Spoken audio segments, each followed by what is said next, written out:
Howdy, howdy, folks. A-Train here with you for another episode of Medieval Dynasty on the Oxbow map. This is available from Render Cube Games and Toplets Productions, and it's on sale on Steam.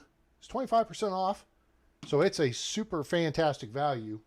I do want to throw out the caveat that the 2.0 version of the game, which I think we're at 2.0, well, it says on the screen, 2.0.0.5b, bravo, that's available only on PC Steam right now. Consoles and other platforms, it will be available, excuse me, that's not my audio being ratty, I hope. It'll be available in the first half of next year. So it's coming, first half of 2024, but they put it out there and we're doing effectively all the beta testing and guess for them.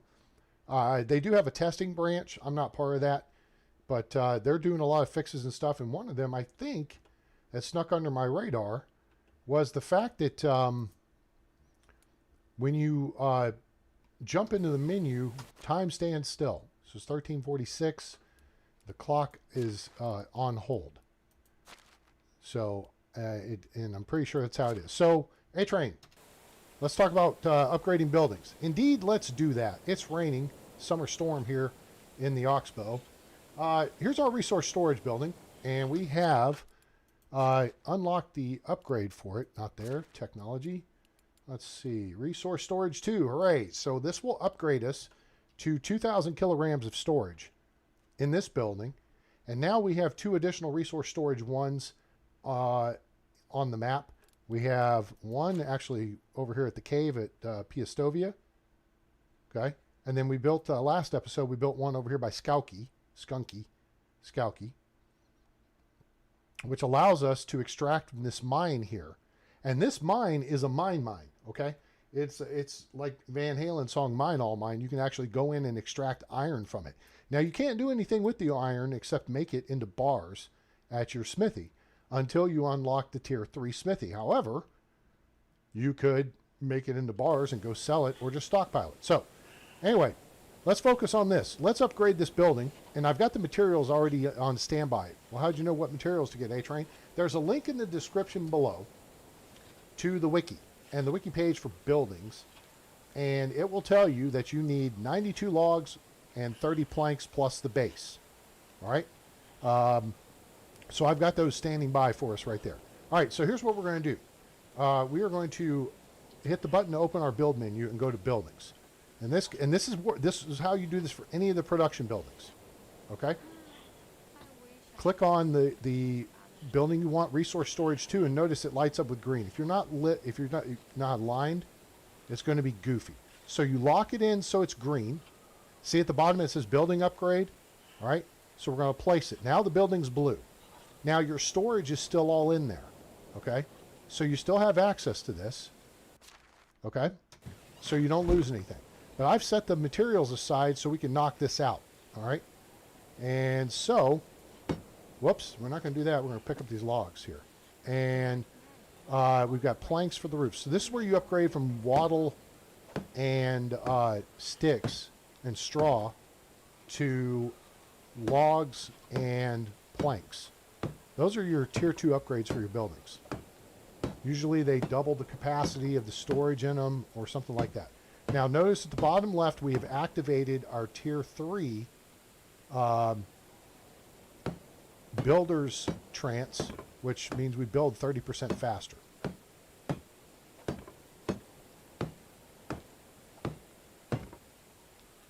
Okay, so we need a log there. We need a log there. Oh, wait, what? I've got, oh, I already hit that part. Let's do this one. Boop, boop.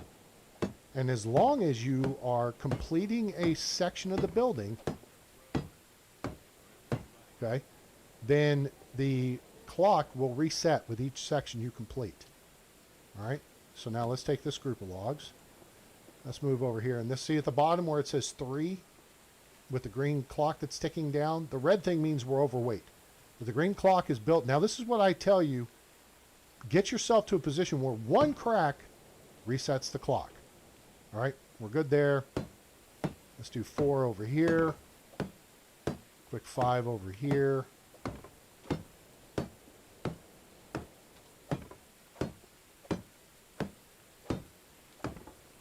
And so that wiki will help you get your materials organized. Oh, let's do that, that, that. And I think that's all we need that for. And then we just need boom, boom. Well, it looks like it may only be 82 logs. So maybe they miscounted. All right, let's go ahead and keep the clock resetting by doing the roof. So it may have just saved you 10 logs by doing this for you. It saved you 15% by switching your car insurance to Geico. Okay.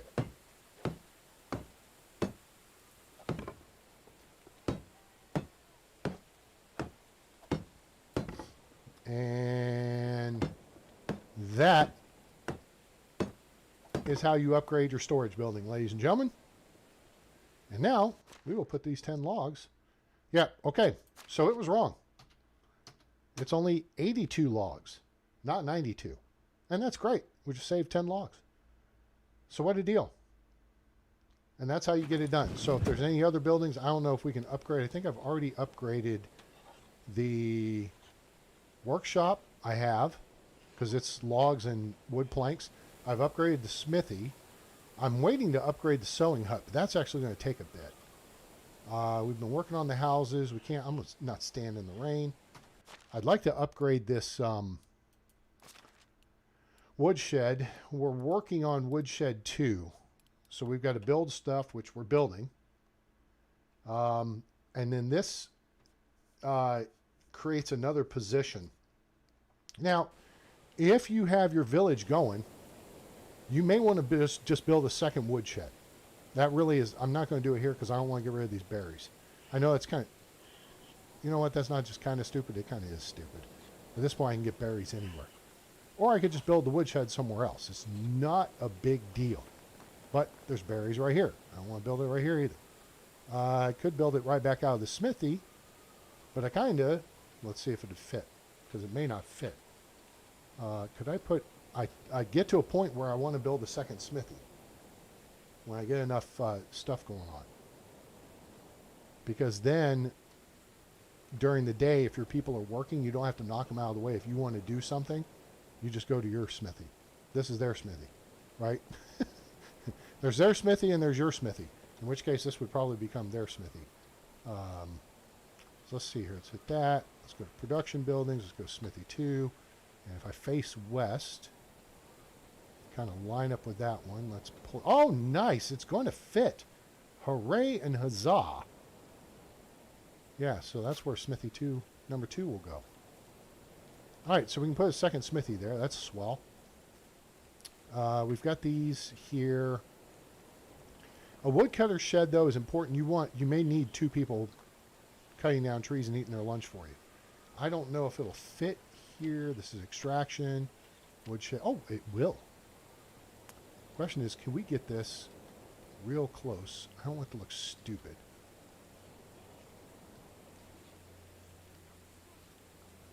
I wonder if I scroll, I'll move over here and then move up here.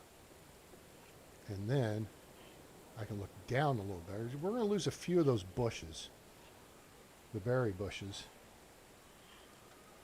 Couple, 3, 4 of them. She loves the scent of wood, huh? How you doing? All right.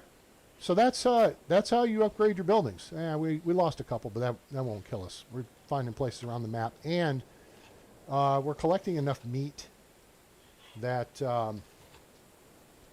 we're going to be using that to rot, because when meat rots, it gives you 3 rot per meat.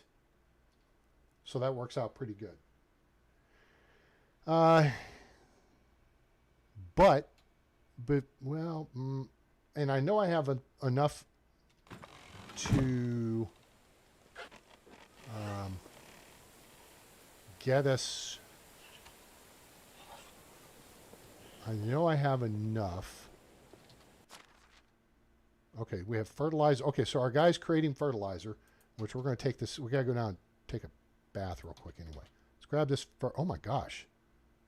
Oh, that's right. We got copper ore. We've got, well, how did I get that much copper ore? Okay. Well, hang on a second. Let me put my hammer back. All right. Are we full here? Yeah, we're pretty close to full. Let's do this. Oh, hi, Lee. How are you? Welcome aboard. Thanks for checking in. Appreciate the check there. I did actually record myself prior to launching off this video. We had some audio issues yesterday, and it's kind of stupid. It's just the USB cable where it goes to my computer is kind of bent over, just a little bit, and it jerks around with the... Yeah, it messes things up. So, okay, let's check this and see if we got room in here. We do. All right. Let's put some fur in there. Then we're going to jog over here to the farm shed. And we're going to throw the fertilizer in here. Now, I've had a thought here. All right, this is going to give us 52. So when we run into town, we may pick some more up. All our fields, okay, that field is 10 by 6. That's 60 tiles. It's set up with cabbage. I'm thinking, and shoot, we gotta go. Gots to go. Crap. Foo-fooed around and may lose out on this opportunity here.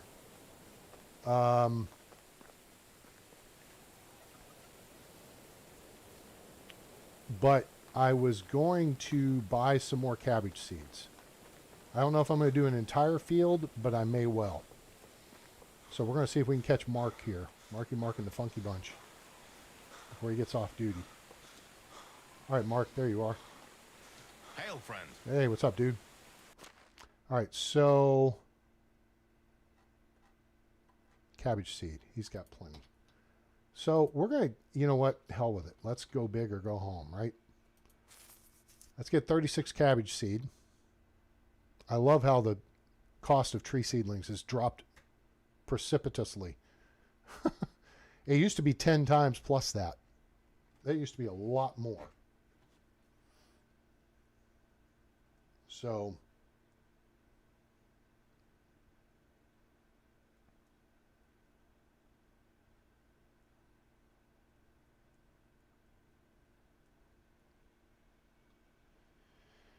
okay, so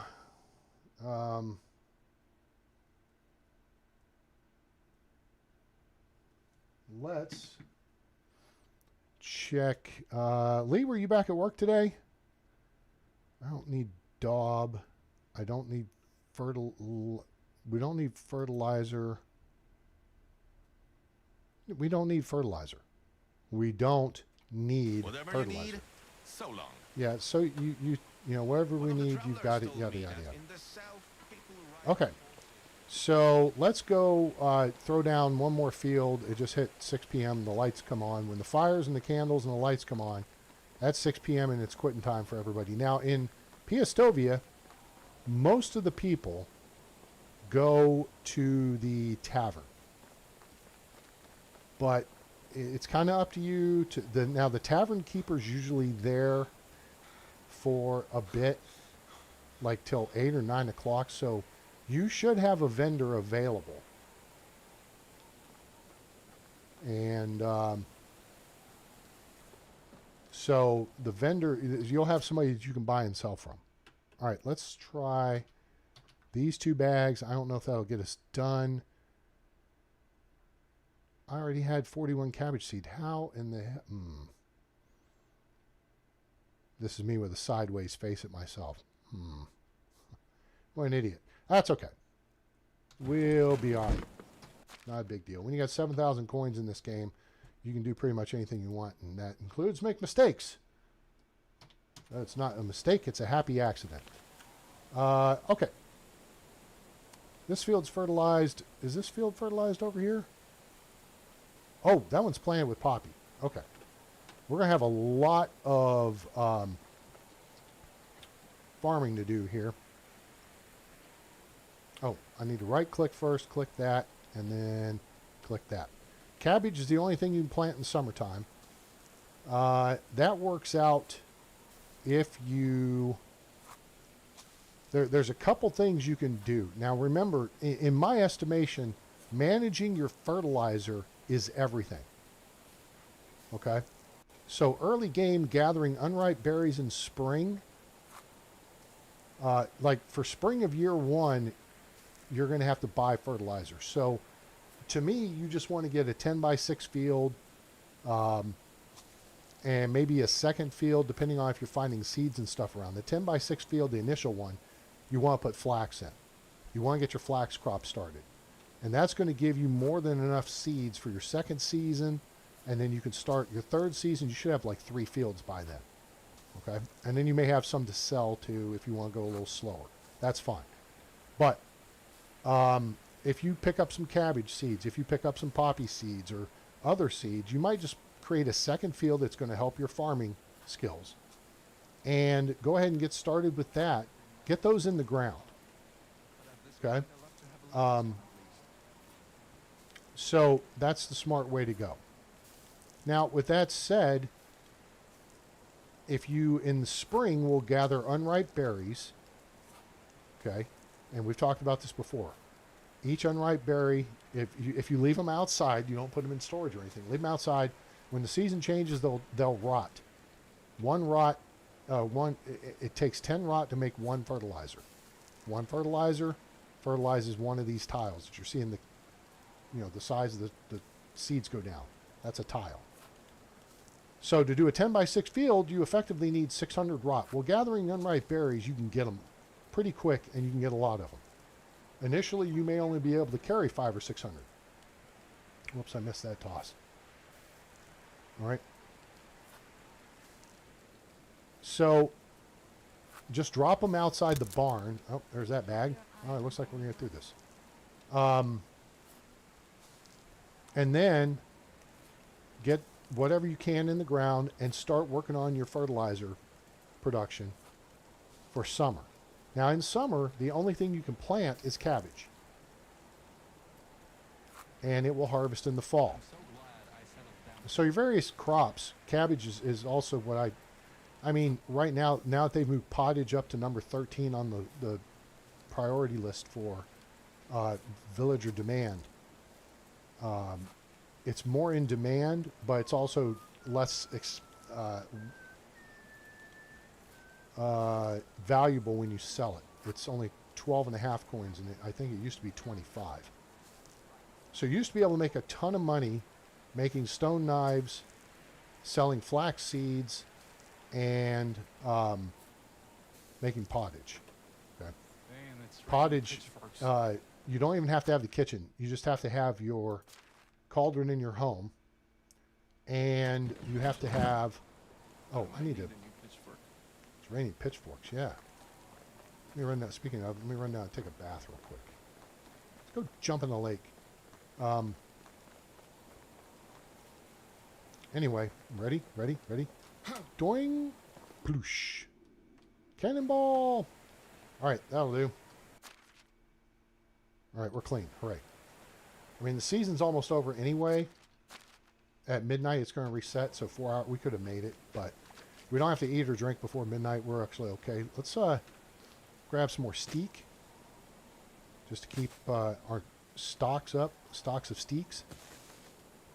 All right, so if you... Ooh, henbane, too. We want all the henbane we can get. I mean, it's always good to gather the plants because they don't weigh anything, and it builds your survival skills. But henbane gives you potions of strength. Henbane with poppy seeds gives you potions of weight. So those are good things to have.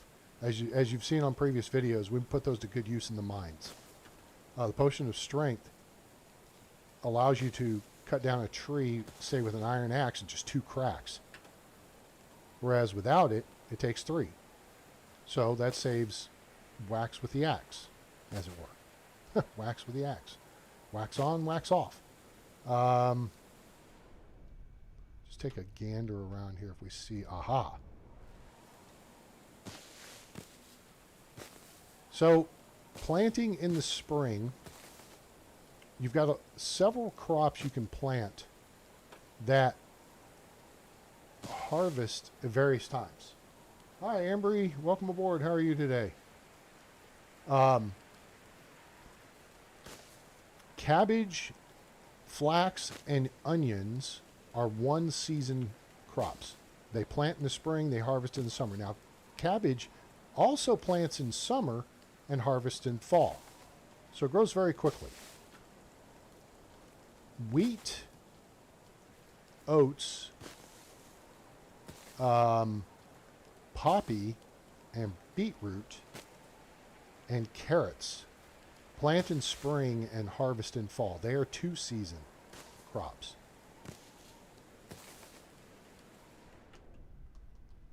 All right, this should be, actually this is thistle. You can kind of tell there's a little difference in, so those are thistle.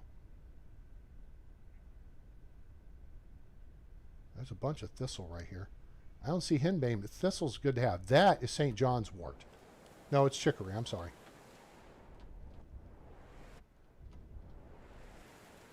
So that's chicory. We'll grab the thistle, though. Excuse me, dear. Hey, you know what? Don't mess with me. I'm just saying. I came in peace. This time. Anyway, all right, so those things plant in summer and then harvest in autumn, all right? Plant in spring and harvest in autumn. They're two-season crops. Let me see. Am I forgetting? No, I don't think I'm not. I don't think I'm forgetting anything. Summer's an odd one because cabbage is odd because it also plants in summer and harvests in autumn. Now, in autumn, you can plant rye. So rye and oats are opposing seasons, and then they are used together to make animal feed. We've talked about that before. And you can also plant winter wheat. Oh, I may not have mentioned wheat plants in the spring, and it's two seasons. So wheat is an oddball in that you plant in spring and harvest in autumn, but if you plant it in autumn, that's winter wheat. It doesn't harvest until the next summer. So you lose a growing season with it. In that case, if you want to keep something in the field, plant cabbage in the summer.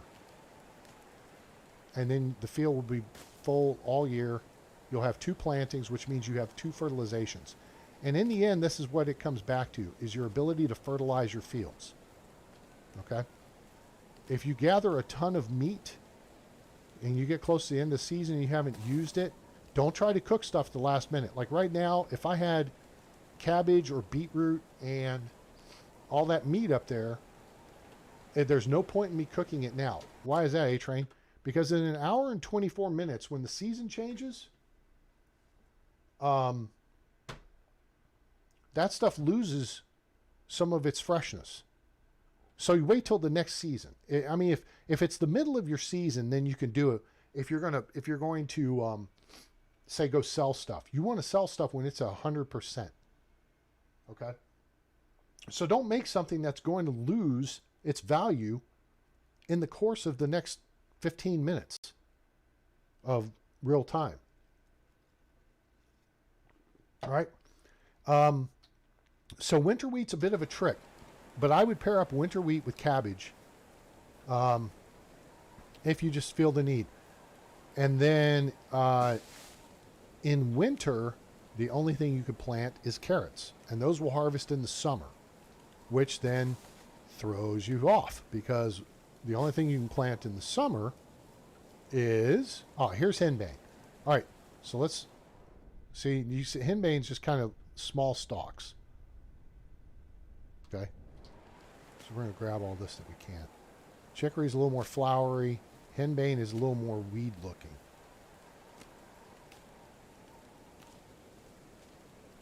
And we're gathering all this stuff because we'll stick it in the herbalist hut. There's some over there too. Every 5 of these I grab, that's a potion. Broadleaf plantain and dandelions are for your healing potions.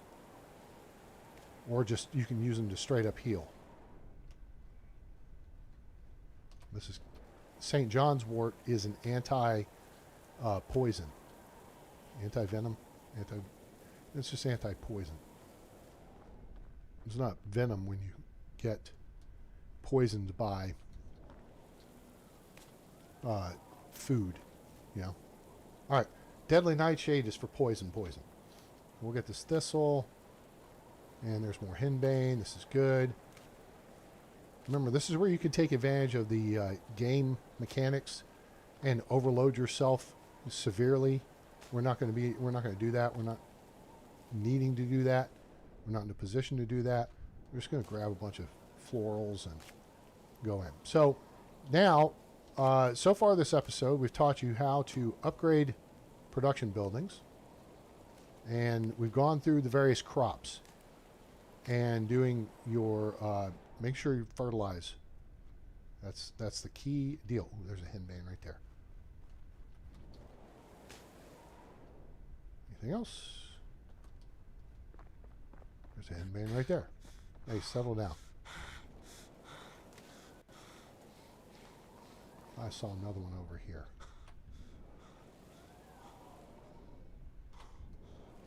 Nah, it's just chicory. Chicory doesn't impress me too much. I'd have to look and see what it's used in. All right, where are we at? Oh, it's about to be midnight. We're not even going to make it to the house. So we're going to run along, and season's going to change on us. But we got the cabbage in the ground. That's good. And so we will go into fall or autumn. Appreciate you stopping by, Amber. Hope you have a good night.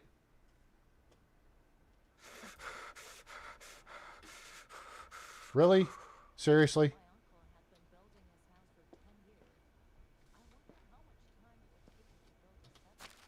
Dude, seriously. Acting all cold and stuff. Haven't even walked out of the house. Look.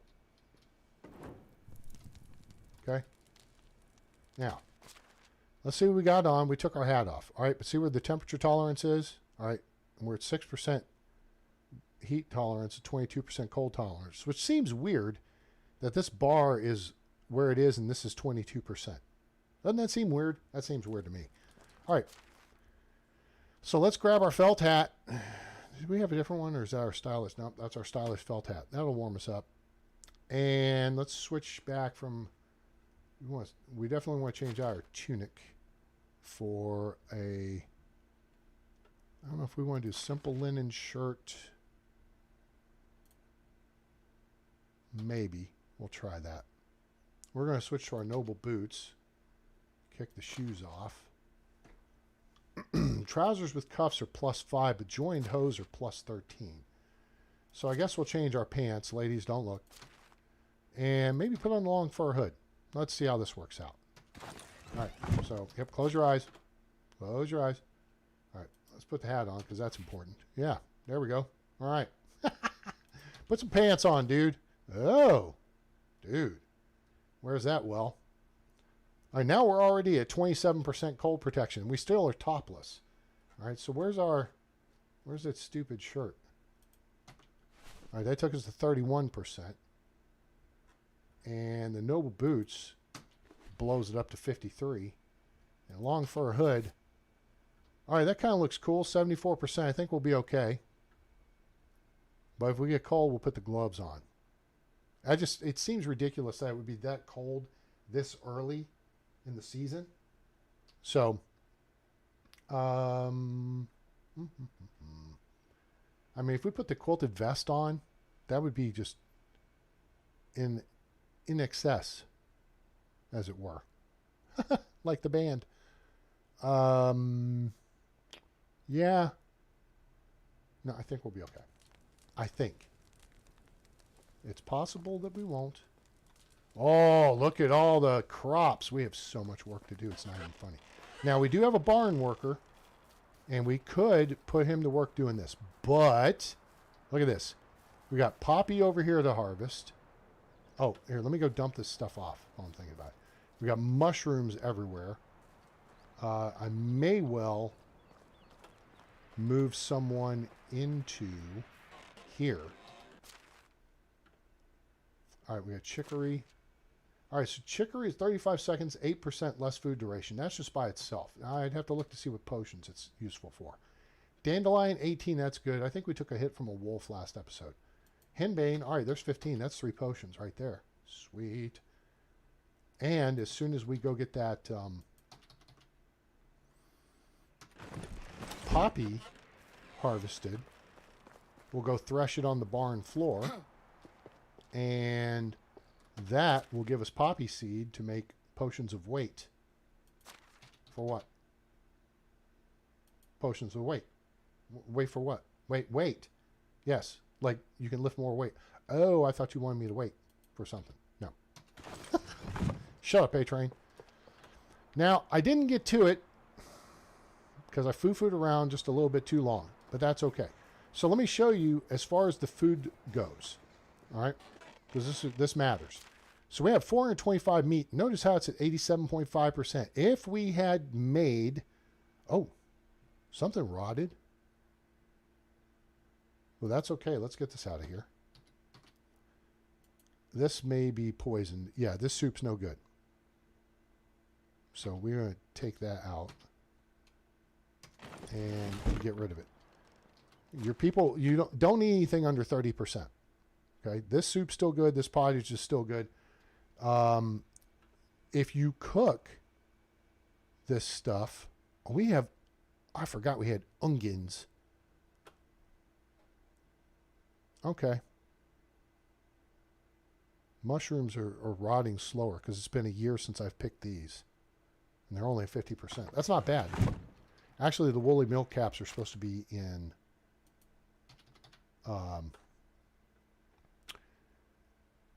the herbalist hut.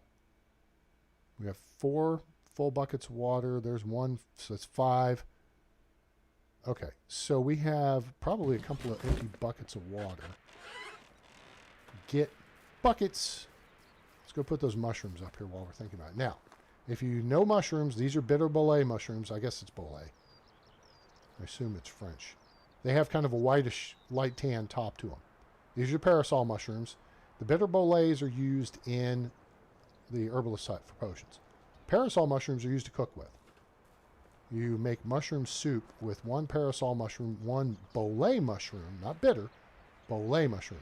And the bolé mushroom looks like a bitter bolé, except it's brown on top. Let's just mosey over here and see if we can find some.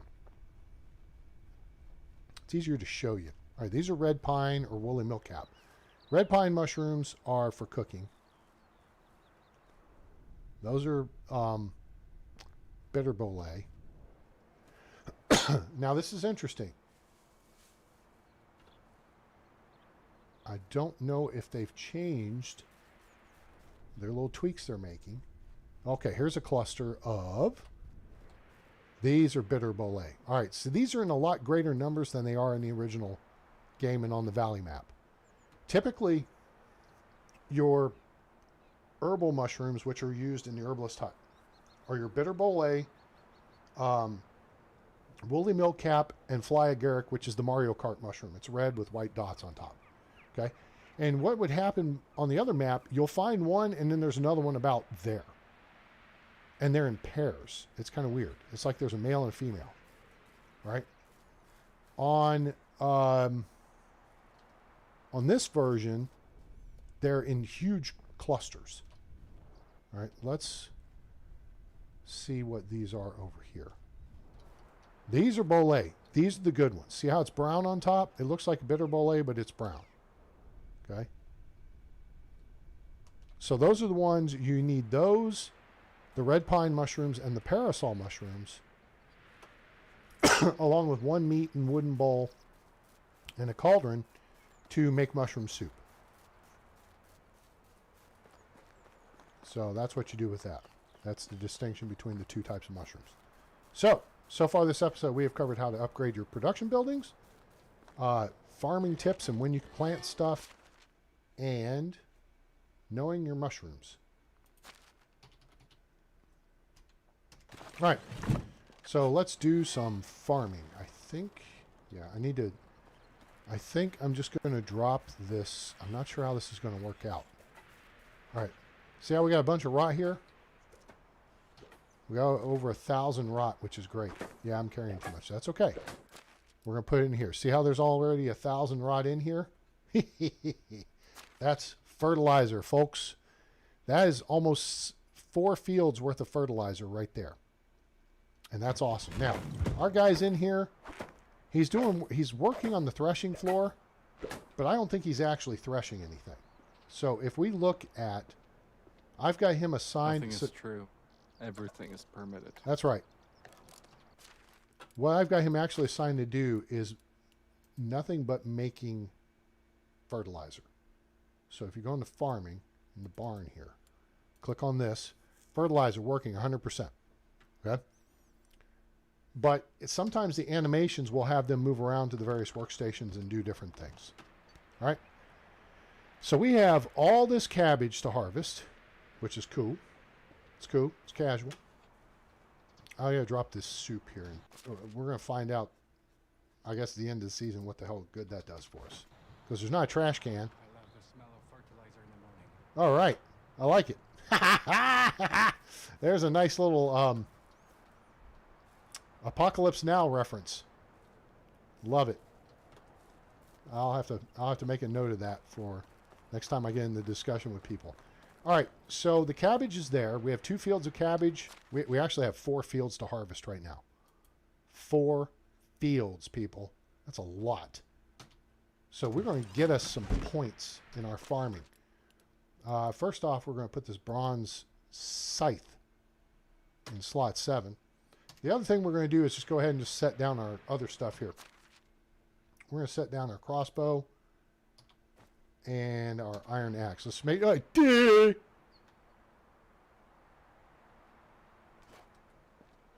It did it again. Oops, it did it again. Stupid ass. I don't know why they do that. I'll set the axe down. See, the axe just fell down and just chilled. That's dumb. All right, so we have a field of rye and poppy here. Or no, this is oats and poppy. Hall and oats. We got a field of beetroot and carrots here. Now, the only reason why I did carrots was because I've talked about carrots are fairly useless at this point in the game. Just to have a field, seed bank for them.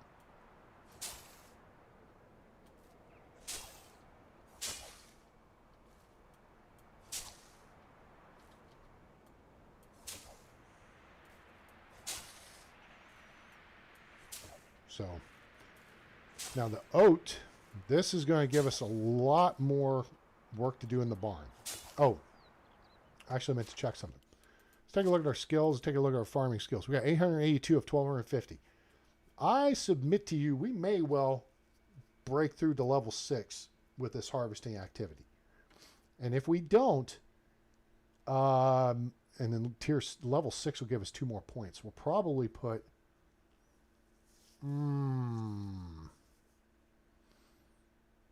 another point in, well, wait, technology, farming. We have so far to go before we get to the stable. So that's going to be a minute. And the reason I say that is village whistleblower is to summon your mount. Skilled rider is faster, is slower consumption by the mount. Carrot and stick is increases their carry weight, and night rider is faster riding. Well, if you don't have a mount, none of that's relevant, right? Well, we don't have a mount, and we're not going to have one for a bit. So we could put a point in farming knowledge, which increases our experience gain. That's probably not a bad idea. Second point may go into skilled farmer, which gives us additional crops. Could go into careful farmer, which slows the durability loss of your tools. Could go into farming master or farmer's trance, which is faster farming and less stamina consumption. Right now we're balanced. I would probably put it in farmer's trance for faster farming, but just keep in mind you're burning stamina, and then you've got to kind of balance that with farming master, which reduces stamina consumption, and that way you don't wear yourself out. But as the clock, you've got plenty of time to recover your stamina and keep farmer's trance locked in at whatever level you were at. Plus, basically, one swipe of a tool or one tile fertilized or one tile seeded is a completion of an action to trigger that. It's not like building a building to activate builder's trance, where you have to, hit the wall 8 times. You just throw out some seeds and boom, it activates. Skilled orchardman is a thought. We do have quite a lot of trees. We have 28 trees planted, but it's not going to be until maybe it's not going to be next year. Season 5 is when they start producing fruit, and they don't start producing their max fruit until season 13. So it'll be a minute before that. I don't feel like that's worth putting a point into. So we'll cross that bridge when we come to it, but how we do here? Not bad. Okay. Got this fence over here. I'm on the fence. All right. Dursees, nice to see the audio. Yes, I checked in advance.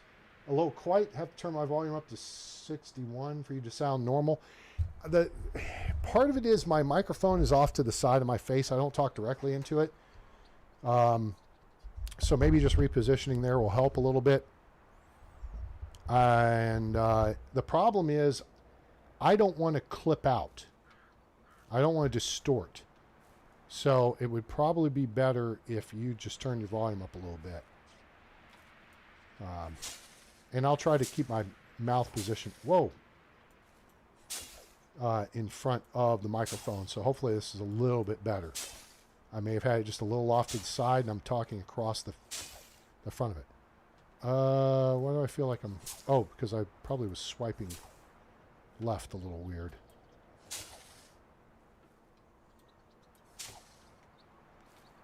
Let's see if we can save swipes. Now we're going to get the... I mean, it's kind of stupid. There's no reason for me to...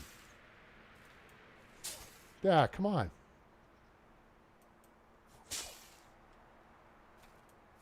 We're going to get the poppy stuff next. All right. So there's our rye, or our oats harvested.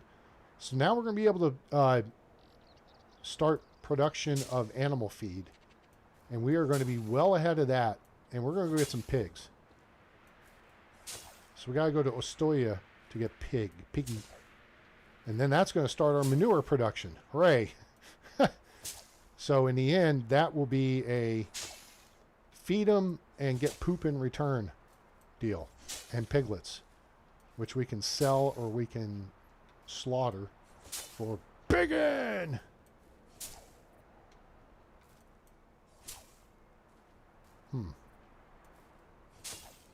I feel like there's a better way I should be doing this. Because this is only like 2 rows deep, I might be able to do the whole thing from here. If I step up to it right about here and face north, stand in the place where you are. Nope. We're only going to get across that much. Poop. All right, that's fine. Just clear the field, A-Train, for crying out loud. Just don't hook the fence. It's going to look stupid and probably sound stupid. All right, cool beans. There's one field down. How heavy are we? Oh, we're only 34 kilos. We're actually done with that part. Oh, no. We got to go get the poppy over here, too. Let's go get that. Now, we have 2 options here. We can put this stuff in the barn storage or in resource storage, and our barn worker will have access to both. But barn storage, maybe, actually this stuff shouldn't weigh too much, so, because you can set your barn worker to thresh this for you. And the threshing is the thing we saw him originally doing, where he's whacking the stick on the floor. He's whacking the stick on the floor. No, he wasn't. No. I said stick. He was threshing. Or it looked like he was threshing. He actually wasn't. He's just doing the action because, again, sometimes the game has them do they'll be working the kern, whatever. The round stone thingy. and you don't have anything for them actually to do there. Let's put this away. Let's go hook. That's the threshing Once floor. I was working side by side with farmers, but they always need to change stuff. All right, so now you can't drop stuff unless you're going to do the work yourself. Now we have 124 out of 100 or 200 kilos. So this is 13. Let's put that there, and then this is 14. Boom. All right, now, so, wait, what? Oh, okay, we got 284 oat. We already did the rye ourselves, okay? So, you thresh this, and then you get oat grain, and then you get more straw. The oat grain, the rye grain, and the straw then go here. Actually, if your dude threshes it, it's weird. Instead of it going back into here, it'll wind up in resource storage across the street, which is kind of stupid, but if it's stupid but it works, it's not stupid. Then you can make animal feed. So they've changed this. Have they? No, maybe this is the same. 1 oat grain, 1 rye grain, and 5 straw. Ugh, that does change things. I feel like that's different. Okay, so what's different, A-Train? The amount of straw is higher. So that means you're not going to get... So look here, if we take one of these out, we take 1 oat. Okay, we'll take it over here, and we're going to thresh it. Okay, never mind. We got to have 7. Oh, this is weird. So it looks like... Nope, not that. All right, I think I understand what's going on here. All right, let's get 6 more. Okay. So. I know not every marriage is built in love, but at this point I love to have a loveless one at least. Well, okay. You can have Linda Loveless. All right, so 14 oat grain and 7 straw. So that means you get more oat grain than you didn't do straw. All right, so let's whack, whack. Okay, boom, that was easy. So now we have 7 straw and 14 oat grain. Because of taxes or what? Okay. So we put the straw back in here. And we got 14 oat grain. Now I'm trying to think this out, what our benefit is here. We'll put that in here too. And I think the benefit is straw is easy to gather. You could just run down to the river and gather a crap ton of straw. But the higher amount of oat grain you get and rye grain means you'll have enough to make animal feed, and you'll have some left over that you can either reseed the field, which you should always set some aside to reseed the field. You would have some you could put through the kiln, which is what he's doing now. He's running the stone around to... This turns the grain into flour. Or, so you could seed it, make animal feed, or sell it. Do I have... Oh, I already have 60 rye grain in here. And we're going to be planting that this season. We could go to 2 fields of it. But I really don't think so. Not right now. I think we're okay. Because we're going to want to make animal feed because... Or either that or sell it. We're going to start collecting cabbage here. And the reason is we don't have an oven until we unlock Kitchen 2 to bake breads in. But then there's the trick of, well, guess what else you don't have? You don't have eggs. So there's that. So at that point, you might as well... I just goofed this up, didn't I? Kind of. You might as well... Well, you have 2 options. Nope, you don't have 2 options. Well, you kind of do. Because you can make flatbread and flatbread with onion. Those don't require eggs, which of course requires chickens. And they have to produce eggs in numbers, which means you have to have a lot of chickens. All right? Guess what chickens consume? Animal feed. Guess what makes animal feed? Rye grain and oat grain and straw. See how you gotta see how there's some dependencies here? Oh crap. We're way down. Was attacked by a furious squirrel. I always double check if there aren't any on a tree. She got attacked by a furious squirrel. I hate it when I get attacked by a furious squirrel. Oh, there's some bole mushrooms right there. Bole, bole, bole, bole. Let's grab those. Maybe we'll make some mushroom soup and go sell it.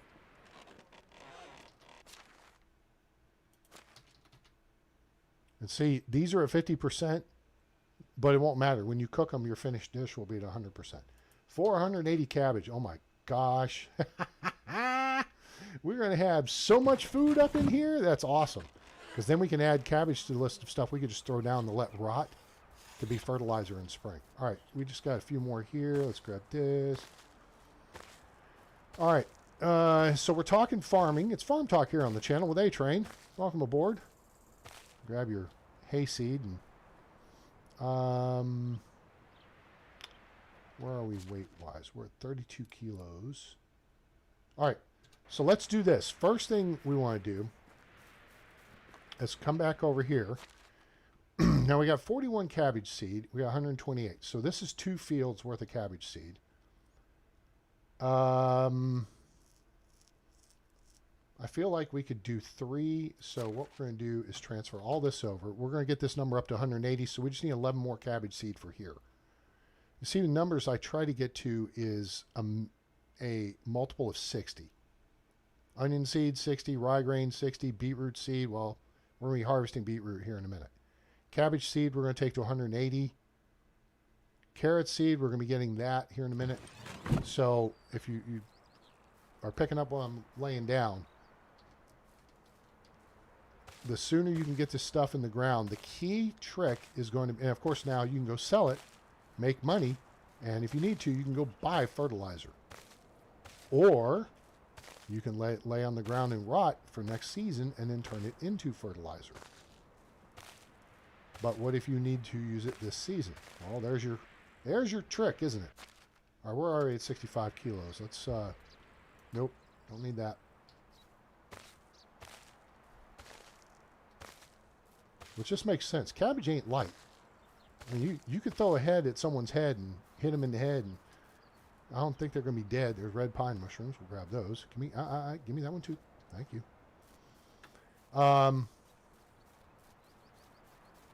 Yeah, it's not going to kill them, but boy, it ain't going to feel good.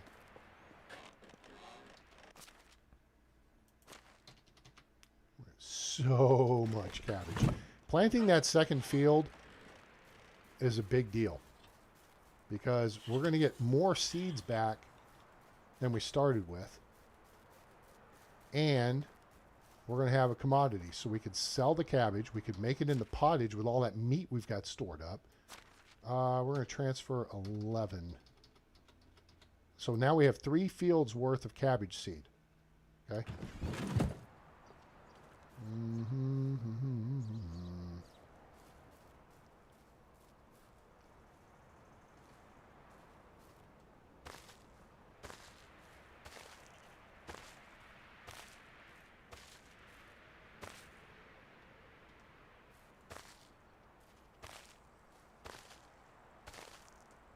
And this is why initially I tell people to do a 10 by 6 field. Now, I had done math on this and actually checked it out.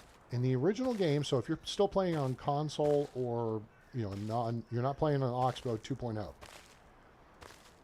when you set up a field initially, so this is a game start tip, and you're going to want to set up a field spring of year 1, to at least get flax in the ground. Anything you can get in the ground, that's great, because that's just potential money you need. But it's also experience towards your farming.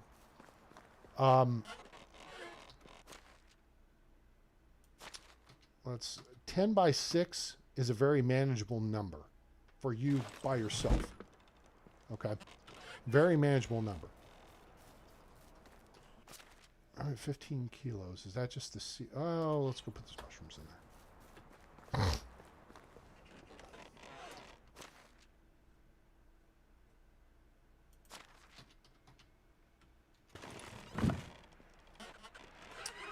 So 10 by 6 is a field that you can actually take care of, even at the beginning of the game, in about half a day by yourself. The trick is the durability of your tools. Now, again, this is for the base. This is for the game. This is pre-Oxbow. Okay? A simple bag will work for 60 uses, which is 60 tiles, which is a 10 by 6 field. Okay? A wooden hoe will last for 54 tiles. That's a 9 by 6 field. So you have a choice there. You could go one row short, just go 9 by 6, make you a simple bag, which is in the original game is 3 leather. In this, it's 1 leather. And a wooden hoe, which is a log and a couple of sticks, I think. Okay? And then you can, let's grab these red pine. No, we're not going to grab that. Grab these. And then we don't want the bitter bolé mushrooms. If we get those, we may leave those out just to rot and give us more fertilizer. You just want fertilizer, fertilizer, fertilizer. Hello? I got to do some parkour stuff and crawl up on here to get another one. I saw another one. Wait, didn't I see one? There, I saw it.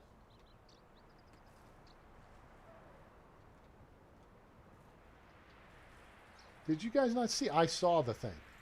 It was there. I'm seeing it come up on the screen. Oh, hell with it. Anyway, so what you'll need then to handle that first field to get it set up for planting, okay? Let me gather up our beetroot here. Is 2 wooden hoes if you stick to 9 by 6. Otherwise, you're going to need a third one. And then you'll need 2 simple bags. You would need 60 fertilizer, 54 or 60, depending on if you go 9 by 6 or 10 by 6. And just handling those fields is going to give you like level 2 of farming very quickly. I suggest, if you've gone around and done some looting or just made a whole bunch of stone knives to get you a couple thousand coins, you'll have the money to buy the fertilizer and buy flaxseed year 1. That's what you want to get in the ground because that's your money crop. We got 96 beetroot. How many seeds did we get? Oh, wait, no. Wait, what? Only 83. Okay. That's not bad considering that was only 40 tiles. So you get just over 2 seeds per tile. But actual beetroot, that's, what's the math here? Is that 9?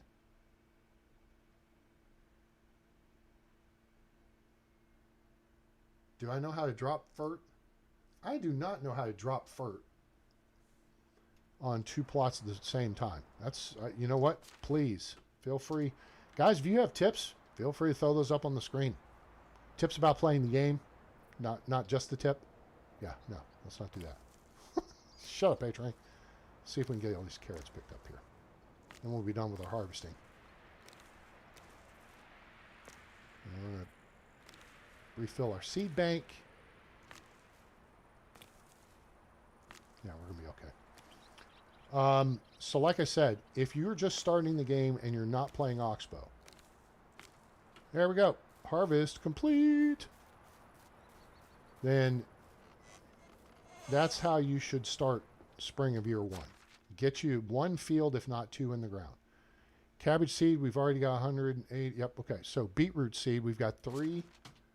So we're going to transfer 57. And that'll give us a full field of beetroot next spring. Carrot seed, we got 43 on top of 4. Nope. Oh, yeah. See, you get 2 carrot seed per plot there. We only had 20 plots of carrots. 20 tiles worth of carrots. And we got 40-something seeds. So beetroot and carrots, you're going to get 2 seeds per square, per tile. Sorry, console playthrough? Weird. Okay, that's kind of strange. All right, so now we've got so much food. Look at that, folks. Look at all this food. Mm-hmm. Mm-hmm, mm-hmm, mm-hmm. Now, our people can finish this off. And as soon as they do, we will make more pottage. All right. So now we do have planting to do. Let me see here.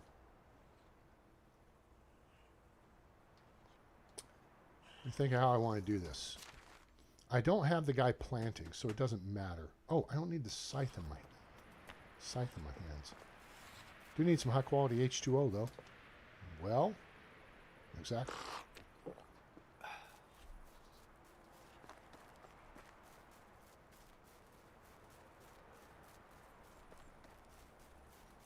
Guess we could grab our gear too. That'd probably be smart, huh? Somebody comes wandering along and takes my crossbow and my axe. I need to ask you some questions. All right, we're set. We are agile, mobile, agile, and hostile. Sometimes it's after dark, or almost. Okay, so next step is we got to get rye into the ground. So our fall planting, we could go ahead and knock this out. We'll take 2 bags. We're going to take, wait, we have rye grain down here, don't we? No, we put it somewhere. I think I put it in the barn.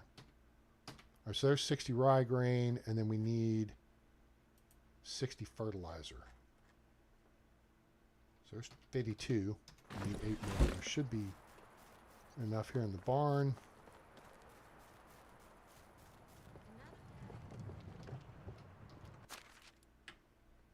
Okay, so we need 8 fertilizer. So that means we need 80 rot.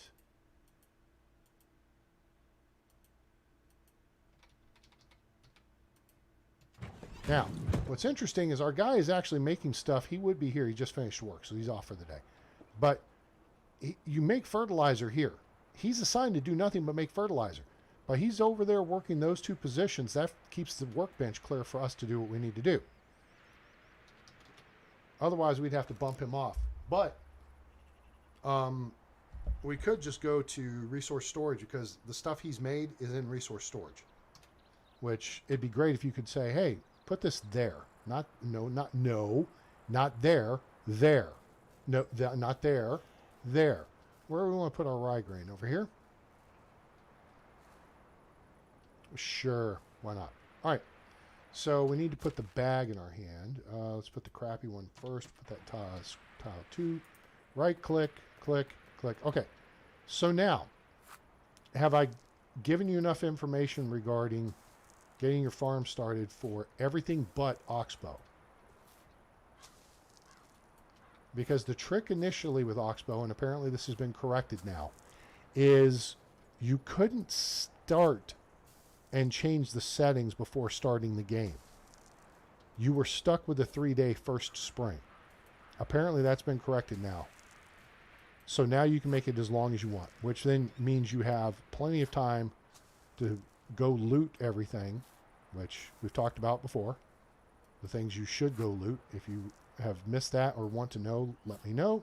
I will show you where to go. But there are 4 buildings you need to go loot. Anyway, among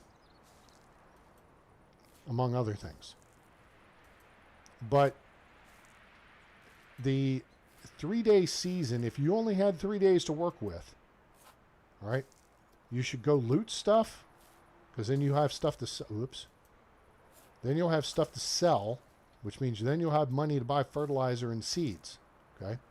Which is kind of important, because you could crap, which could be used as fertilizer, but you can't crap seeds, right? Because you don't eat flax. I'm just saying.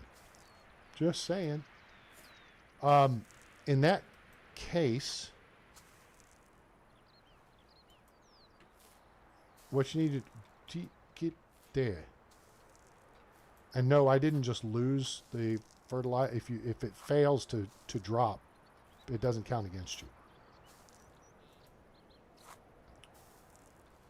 What you need to do is do the looting and sell, and then make a field, just even right here by Piastovia. Because again, gee, not shooting very good tonight. It's like when I was practicing pool earlier today. I'm shooting very good then either. You need to get your farm skills up and going. So just build a field over here by Piastovia. You have a place to sleep in Piastovia. Our bag just crapped out, so now we're on the... You have a place to cook stuff, and you have a place to store up to 50 kilograms of stuff. But effectively, you can store stuff anywhere on the map. Because if you drop stuff, it ain't ever going anywhere. Okay? Now, you might want to put it somewhere it's easy to find. Like in the village next to the trunk that you get allocated. Which has a 50 kilogram storage capacity. Otherwise... you can just lay stuff down wherever. All right, we got that done. Now we need the ho-ho-ho. Where's the... I'm an idiot. Oops. So, don't forget your hoe. What time is it? Okay, y'all are out late, but that's okay. We better grab both just in case. I don't want... I wish I had a significant other as well. I definitely.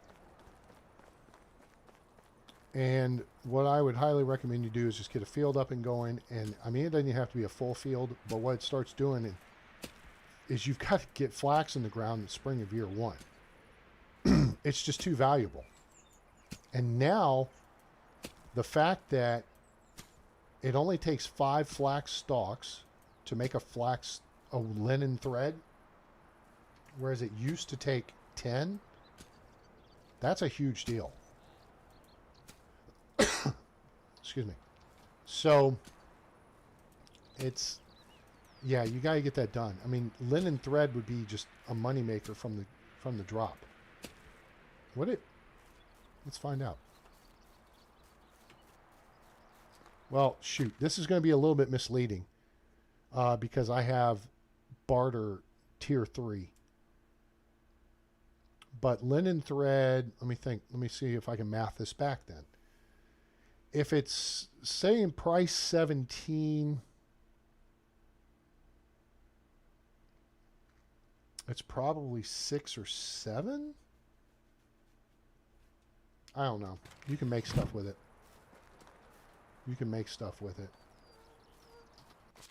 Like linen fabric, which is 28. I think that would sell for 14, which means it's probably 10. But I don't know. Anyway, the sooner you can get a farm field up and going, the better. But the problem with the process here on Oxbow is your stone and your cheapo wood tools are not as durable. They've nerfed the durability on the crappy tools. But they have buffed the hell out of the durability of the bronze and iron tools. Iron in particular. Oh, I'm sorry. You don't believe me, do you? Well, bronze ho-ho-ho is 256 durability now. Okay? You want to see some durability? Iron knife is 960 durability. That means that's 960 stabbings. Okay? You want to chop down trees and eat your lunch? Get an iron axe. 1,000 durability. It was 600 or 650. Okay? So, yeah. Iron tools are the shizzle. All right. I don't know if we could... Oh, we could, actually. Let me show you the difference.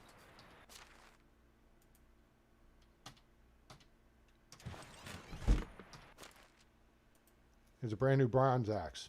500 durability. Iron axe, 1,000 durability. Oh, you want to see more? Okay. Let's do this. Let's grab... Oh, you know, there's some copper. Oh, that's convenient. That's just what we need. I don't think we need a log. I think we need a steak. We got steaks over there. Oh, there's stones, though. We need some stones. So we're going to do a side-by-side for you right here, right now, just like the Jesus Jones song. We need what? Not animal feed, blockhead, stone. Was 2 stones?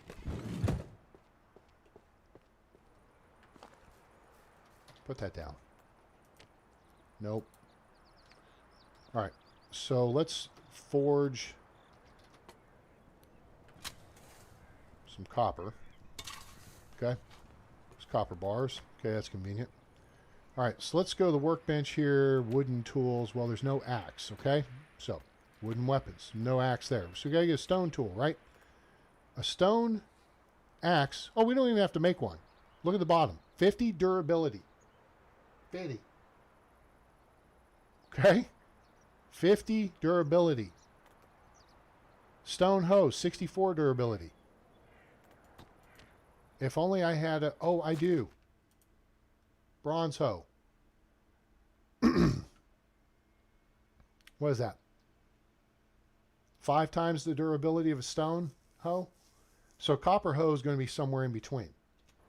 Well, let's just see. We go to copper tools. Copper hoe, 128 durability. So, stone hoe is 54. Double that for a copper hoe. Double that for a bronze hoe. Wait. Is that right? 256? Yes.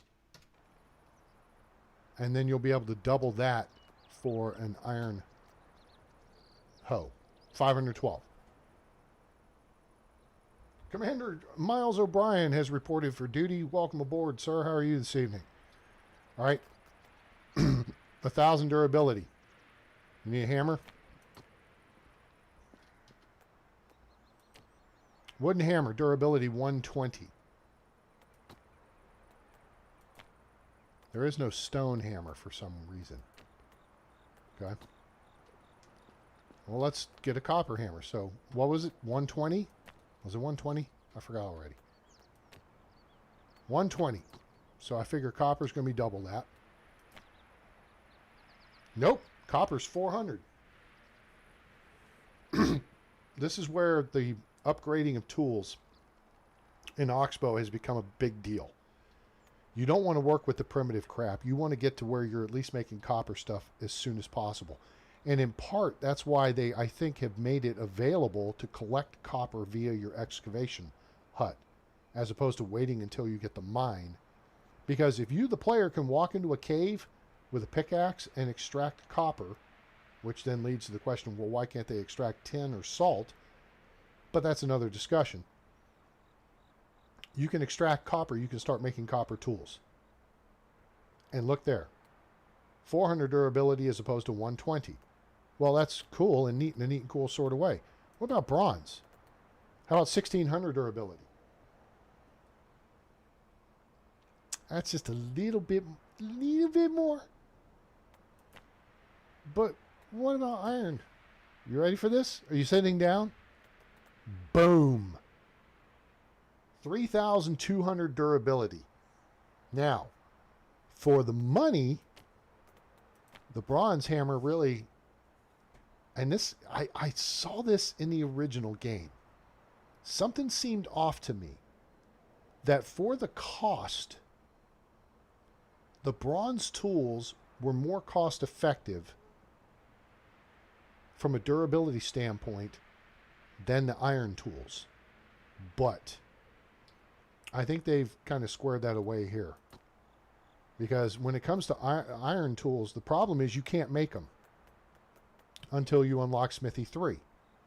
The bronze tools you can make. Now then the trick becomes you've got to have just the hammer is a bronze bar. Well, a bronze bar is a copper bar and a tin bar, which means that's 2 copper ore and 2 tin ore. Right? So there's the math related to all that stuff. So if you guys were curious about how some of that stuff works out, that's how some of that stuff works out. Right? That's why if you can get the money and get the iron tools, that is definitely the smart thing to do. Let me put this axe back so my girl doesn't get pissed off at me. Not that, well, no, she's only got 2. She's going through these quick. So durability or not, she is going through them quick. Man. So we're probably going to have to make somebody remind me later to make more axes. All right. So we were down. Well, I don't guess we were down. It doesn't matter. Anybody have any questions regarding upgrading your production buildings?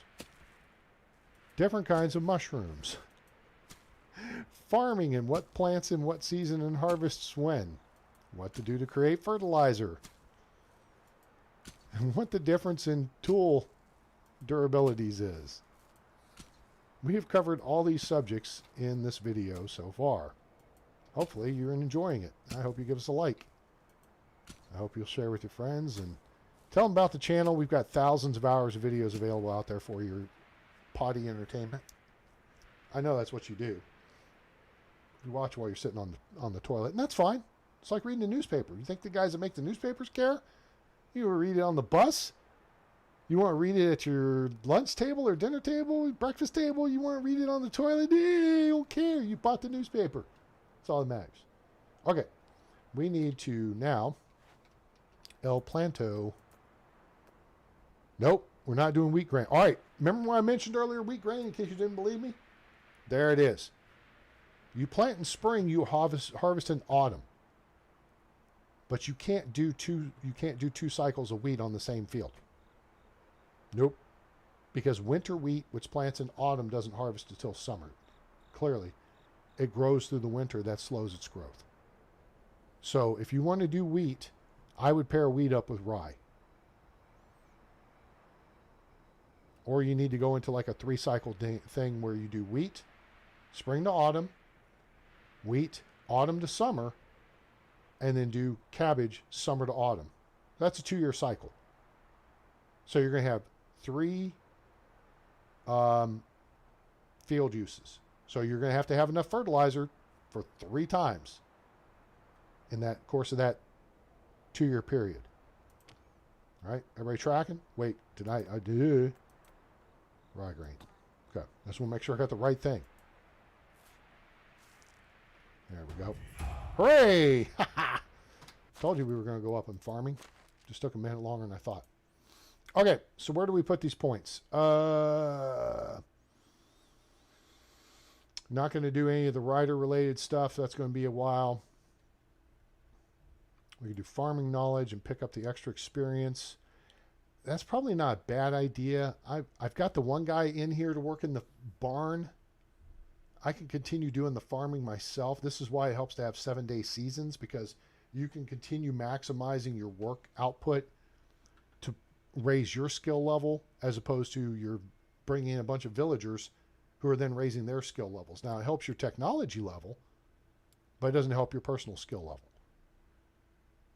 So that's why I recommend you do it yourself for the first couple of years. Until, I mean, again, you bring in extraction people to bring in logs and make planks. You can bring in excavation extraction specialist or whatever to bring in stone if you're not gathering it in the caves yourself by mining. Not mining, but going into the cave with a pickaxe and gathering the ore, and thus you get a bunch of stone out of the deal. You could do that. Otherwise, you have them gather limestone so that you can insulate houses that you make from the stone you gather. And then maybe bring in a hunter or someone for crafting, whatever. All right. 2 points to spend, because on the even skill levels, you get 2 points. On the odds, you only get 1. I think careful farmer is slower durability, loss of tools. I think we're going to go with that. Let's just think this through. Farming Master is faster. No, that's less stamina. Trance is faster. I think we're going to go Farming Knowledge and Careful Farmer. I'm not fussed about additional harvest. It would have to be a really substantial number. It's saying 50% chance to harvest additional crops in the fields. It's not telling you how much that's going to be. You know what I'm saying? You guys have any recommendations on that from your experience?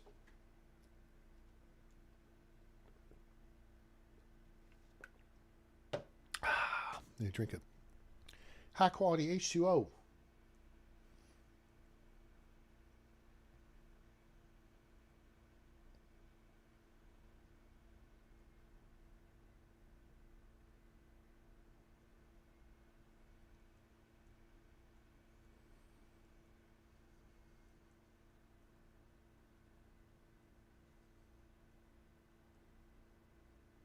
Anyone?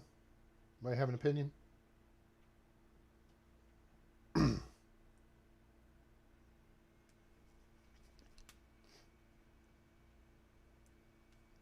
All right. So I'm going to go with my plan then. And we're going to go with Careful Farmer so our tools last longer. And Farming Knowledge. Cool. All right. Well, that's done. All right. So let's get back to sowing the fields of rye. 59. Oh, Dad, why? How the hell did I miss the first tile?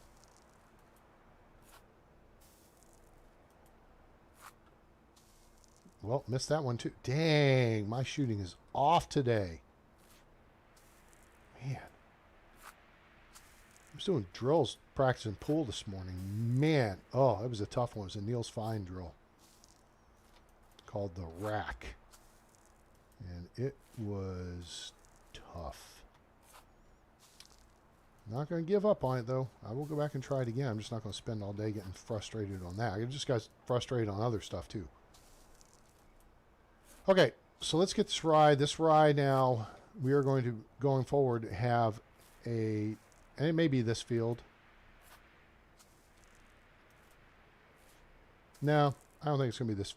Well, wait a minute. I missed. I guess, yeah, it can be this field. Yeah, because there's the houses. Poppy would be better over there because it would be pretty. Be a nice view. So stupid. Nobody cares. You're dirty. I don't feel dirty.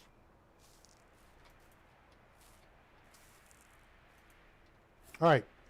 So I love the smell of fertilizer in the morning. That's a Apocalypse Now reference. That goes with the Dragon Ball Kamehameha reference. And the with great power comes great responsibility from Spider-Man. You'll hear the villagers. These are things the villagers say. Humming the theme from the game. They'll do that.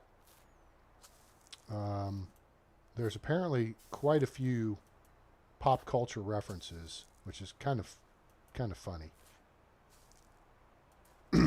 That you'll catch among the villagers.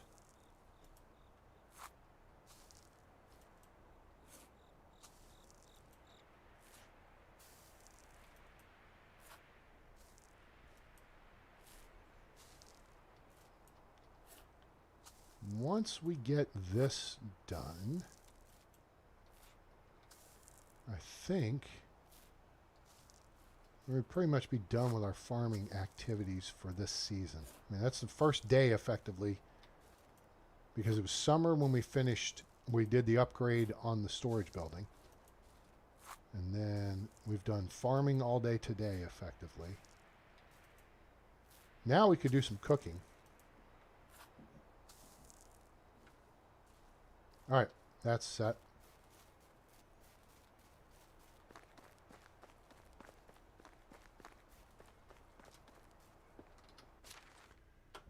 Okay, That we're done with. That we're done with. That we're done with. We don't need those mushrooms. We don't need those stones. Okay, cool. Let's go jump in the lake. And then we'll eat something. Here we are on approach. Oh, man. Sploosh. Okay. Mistimed that. How did I mistime that? Have some water while we're here. It sounded like I splooshed going out on my bridge there. Nope. I guess I just stepped in the wrong... That's weird.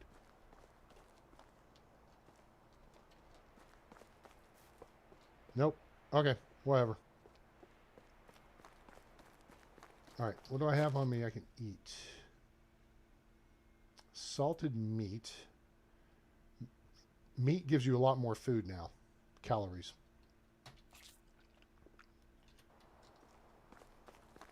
And then you get buffs.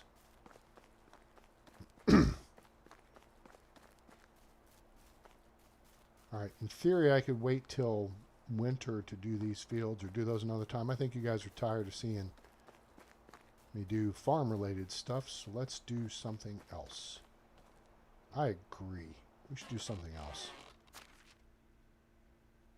Alright, to do... Hold on. Put these in here. I'm confused.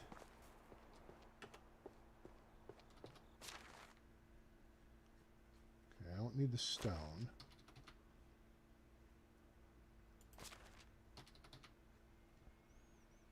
Lots of fur and leather, lots of meat coming in.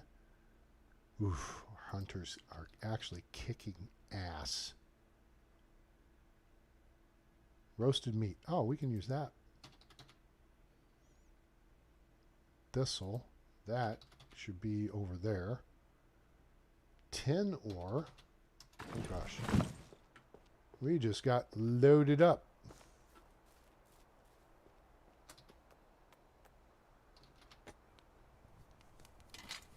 Process this real quick.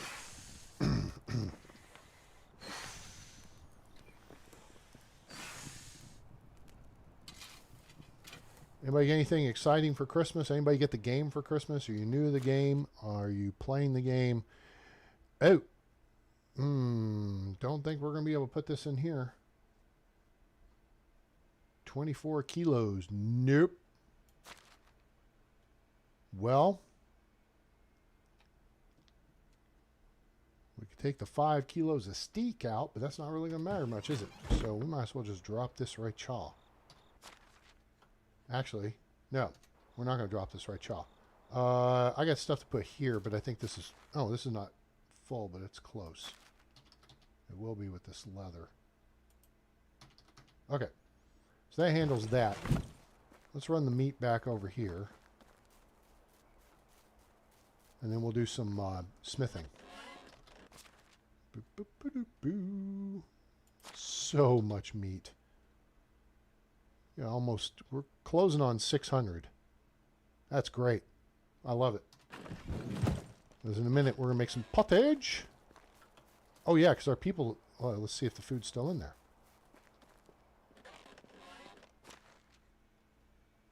There's 1 pottage and 4 soup. We have 5 villagers.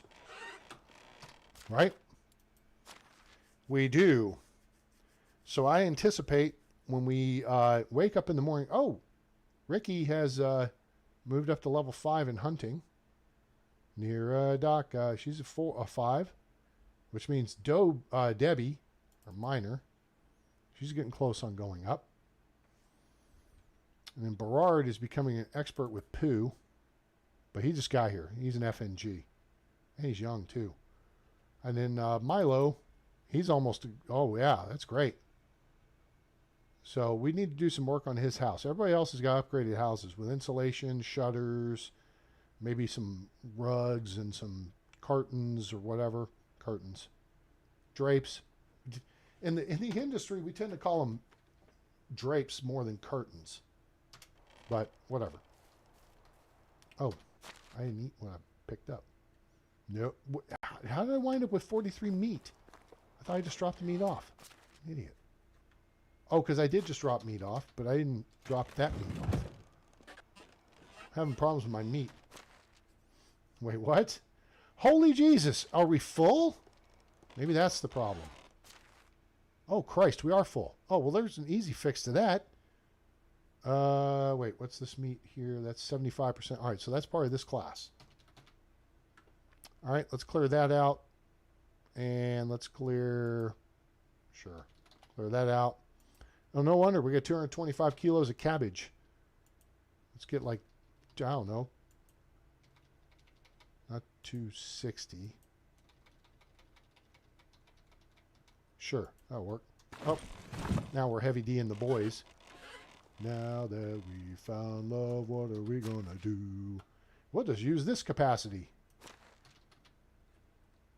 We do not have anybody working the kitchen because you don't need anybody working the kitchen. You work the kitchen. How many bowls do I have? 38. What do we got here? 200, so there's 160, 10, that's 170. Give me another 130 meat.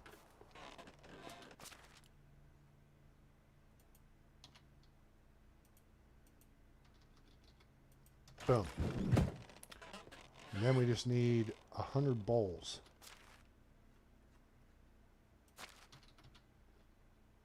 So we need 62 bowls. We'll make more. All right. You guys see how this works? So you can shuffle stuff around here a little bit. All right. We still got the 24 tin bars. We're about to rectify that. Cool. Let's rectify the storage capacity issue over here. Shall we? I think we shall. 10 bars do nothing unless you sell them. And they'll sell for 20-ish. Okay. So we have 50. Wait. Let me move here. Okay. Here's where understanding the game mechanic works. See, I can see that workbench. I can see that forge. If I come here, I don't think I can see this and the other things. I can see the forge. I can see the anvil, but I can't get that. Okay. So I can see the chest. I can see the forge. Chest, forge, forge, chest, right?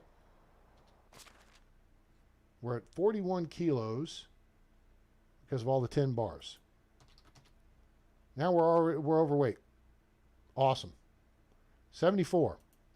What happens if we pick up 74 copper bars? Oh my God. We can't move. But you know what we can do? We can see the forge.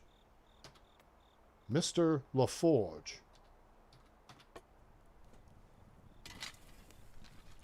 Know the game mechanic. It's helpful. Just like when we go to the kitchen, we're going to make 100 things of pottage. That's going to way overweigh us. You just got to stand in the place where you live. Now face north. You got to be in a... see, we can't... Oh, smart ass. Guess what you can't do? I can't move. What happened? That's okay. All right. Let's... Wait. It's got me out front. I can't see it. Darn it. That's okay. We'll just drop some. All right. A-Train, that just looked real smart, dude. Hang on. Go back to that. Thank you.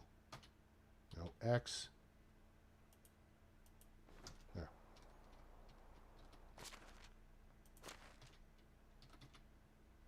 All right, 150. There we go. That solved that problem. We could have done that in two actions, I guess. Idiot. Now, we do have 22 iron bars. How do you have iron bars without a mine, A-Train? Very simple. We have a mine. We just don't have Smithy 3 to do anything with it. If you are not familiar, there's this little town called Skalky. Down here. Okay? We are here. They are thou. Here, thou. Okay? Seriously, you guys. What you do is you take the Uber down here. Or you could run. Let's see. Is there anything threatening along the path? Well, it would help if I switched. Okay. So if you take the path. Take a left. There's actually nothing threatening along the path. Wait. No, there's a bear here, but they're not that close. Okay. There's a cave here. This is a cave you go through. There's bears on either end of it. So don't know what that means, but it's not good. Anyway, go to Scout Key. Okay. Now there's a cave here. Now if you go in this cave, this is like, let me think. It's on the original map. It's on the valley map.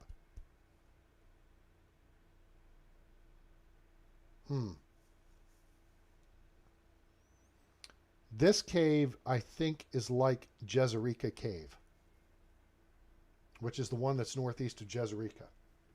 Okay. You'll see the caves on this map are basically they're copies from the valley map.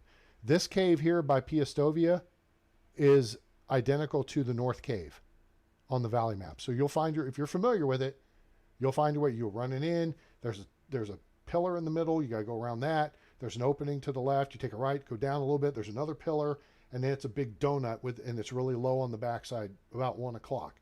You know what I'm saying? And then there's a place on the left where you can get to. You'll open up the mine. There's a place on the right. You'll open up the mine. Yes, it's the same cave. All right. So you'll recognize the layout of this cave. But this one down here, I think, is the Jezerica Cave. I could be wrong. Point is, there's a cave on that map. I could have sworn there's a back door into it. And there's a way. Is it that there's water?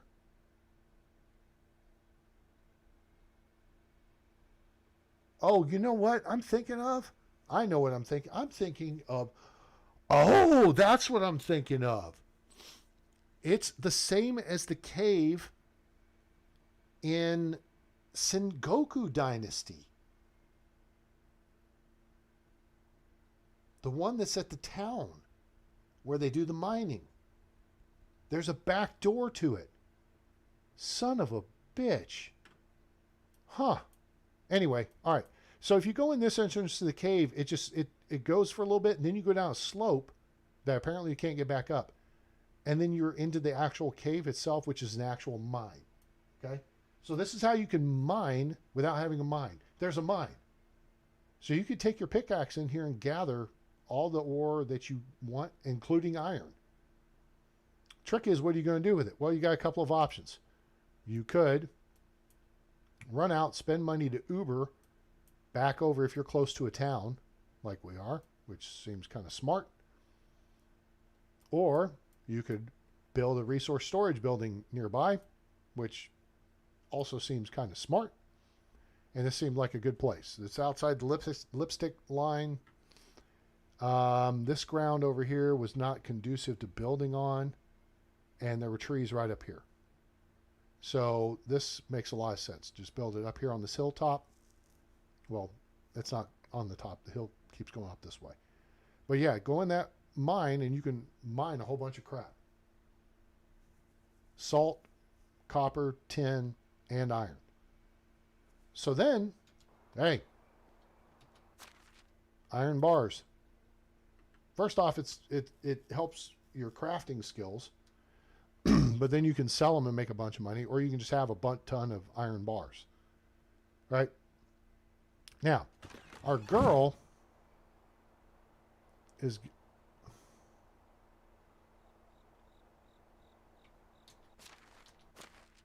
It's 04:15.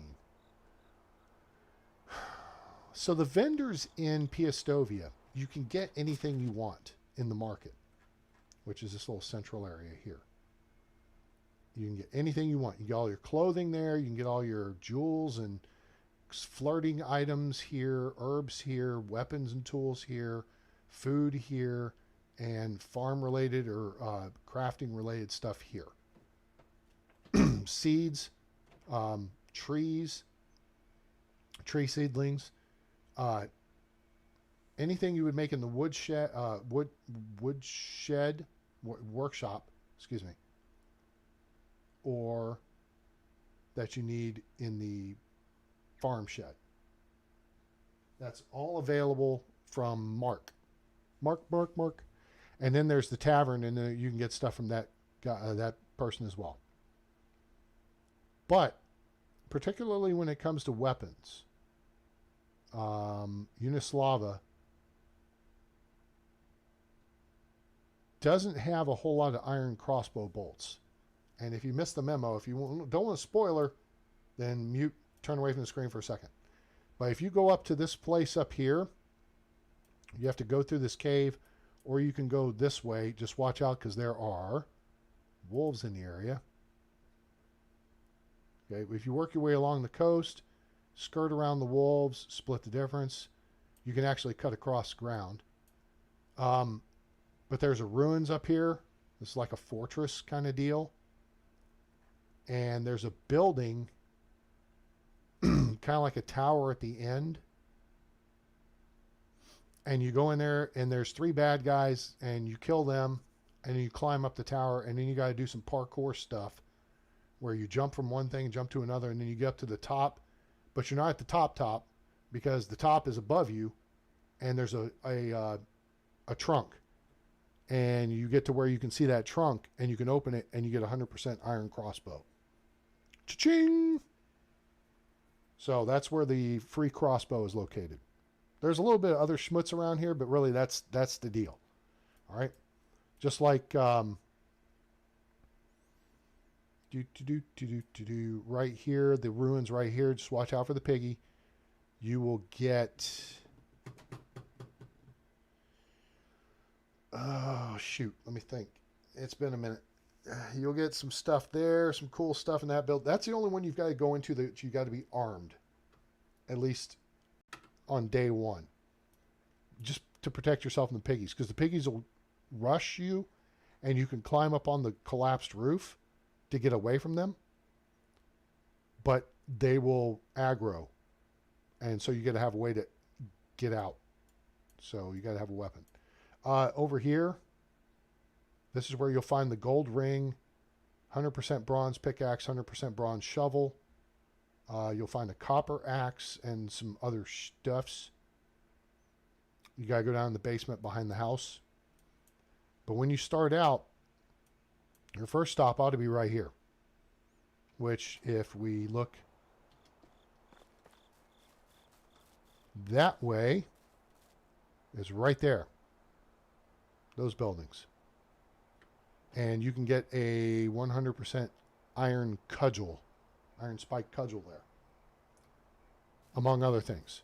That's what you do day 1. You go loot crap. You go there, which is, you can just come out the front gate of Piastovia, all right, and you can literally look southeast and you'll see it right here. And you just run over there, go through all the crap, get that. You may be heavy, so you may need to go back to town and sell some stuff.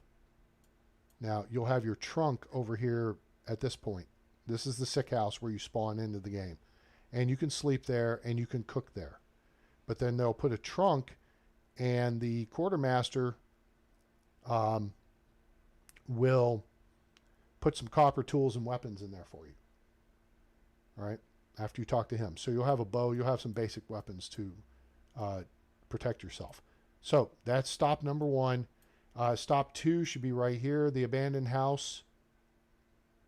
Okay, but you should look for a trunk with a shovel and right about here, and then come over by the shoreline. Look on this island. You should see a pile of rocks and a shovel. Go pick up one of the rocks. You'll find a coin pouch with like 200 coins in it there. Over here, you got to do some parkour stuff to get up on the roof. There's a coin pouch that I just found about yesterday from either Commander O'Brien or Dursey's. And there's a copper axe on the roof too. There's a bunch of stuff in that place to get. 200 coin purse or pouch here. Maybe an abandoned camp here. There may be an abandoned camp here. Okay. So boom. Boom, boom, boom. Boom, boom, pow. Search this area. Southeast quadrant first. Southwest quadrant second. Northwest quadrant third. You shouldn't have to deal with any aggressive animals in these places. If you hear a wolf growling, this is a new feature to the game in 2.0 Oxbow. And for those of you who don't know what an Oxbow is, this is an Oxbow. 180-degree turn in the river. Okay? So this river did initially go this way. And then because of flooding and erosion, it's created its own path because water is going to take the path of least resistance. See, previously the river went this way. That's what you can tell. Okay? You learned something today. Hooray. It's like it's trying to make its own way, you know, here and here. And it's trying to make a way through here and what have you. Anyway. All right. So southeast quadrant first. Southwest quadrant second. Here, here, here, here. Go in, sell what you need, don't need, keep what you want. Go up here to the house, go get the gold ring, get the tools and stuff. I'd keep the pickaxe because you can just waltz into the cave. Oh, wolves. If you hear wolves growling, make sure you have the wild animals map up because you should see them, right? You should see the spawn. That's what it looks like right there. Okay, it looks like a wolf. Right? You guys are familiar with this because you played, but if you're not, that's what you're looking for. If you hear wolves growling, but you do not see them on the map, that is a random about to get your ass chomped moment. Wait, what? Random what? A-Train? Yes. Second season. I went to go spelunk and mine this cave. Anybody see a wolf spawn? No? I don't either. Of course, there's a building there now. There wasn't at the time. I said, what the hell did I see just come? I saw something in the cave. If you go back to episode 2 or so of this series, you'll see it. 2 wolves came running out of the cave. And they took up positions. And I had to dispatch with them. And then there were 3 dead young deer. They weren't adult deer. Like adult deer. No, they were young deer. So they only had half the meat of the adults. There was 3 of them, 3 carcasses.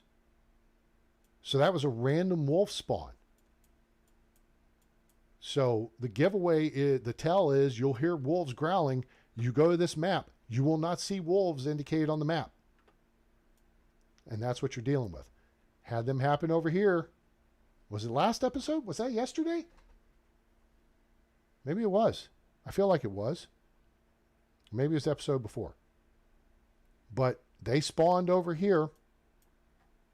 And I was at the house and I used the IFF. I call it IFF. That's the tracker skill where you hit the Alt key on your keyboard and, it lights up friend or foe and flora and fauna and all that stuff. Oh, it was last night. Okay, thanks, guys. So, but I could see something in blue. Blue is something that's yours.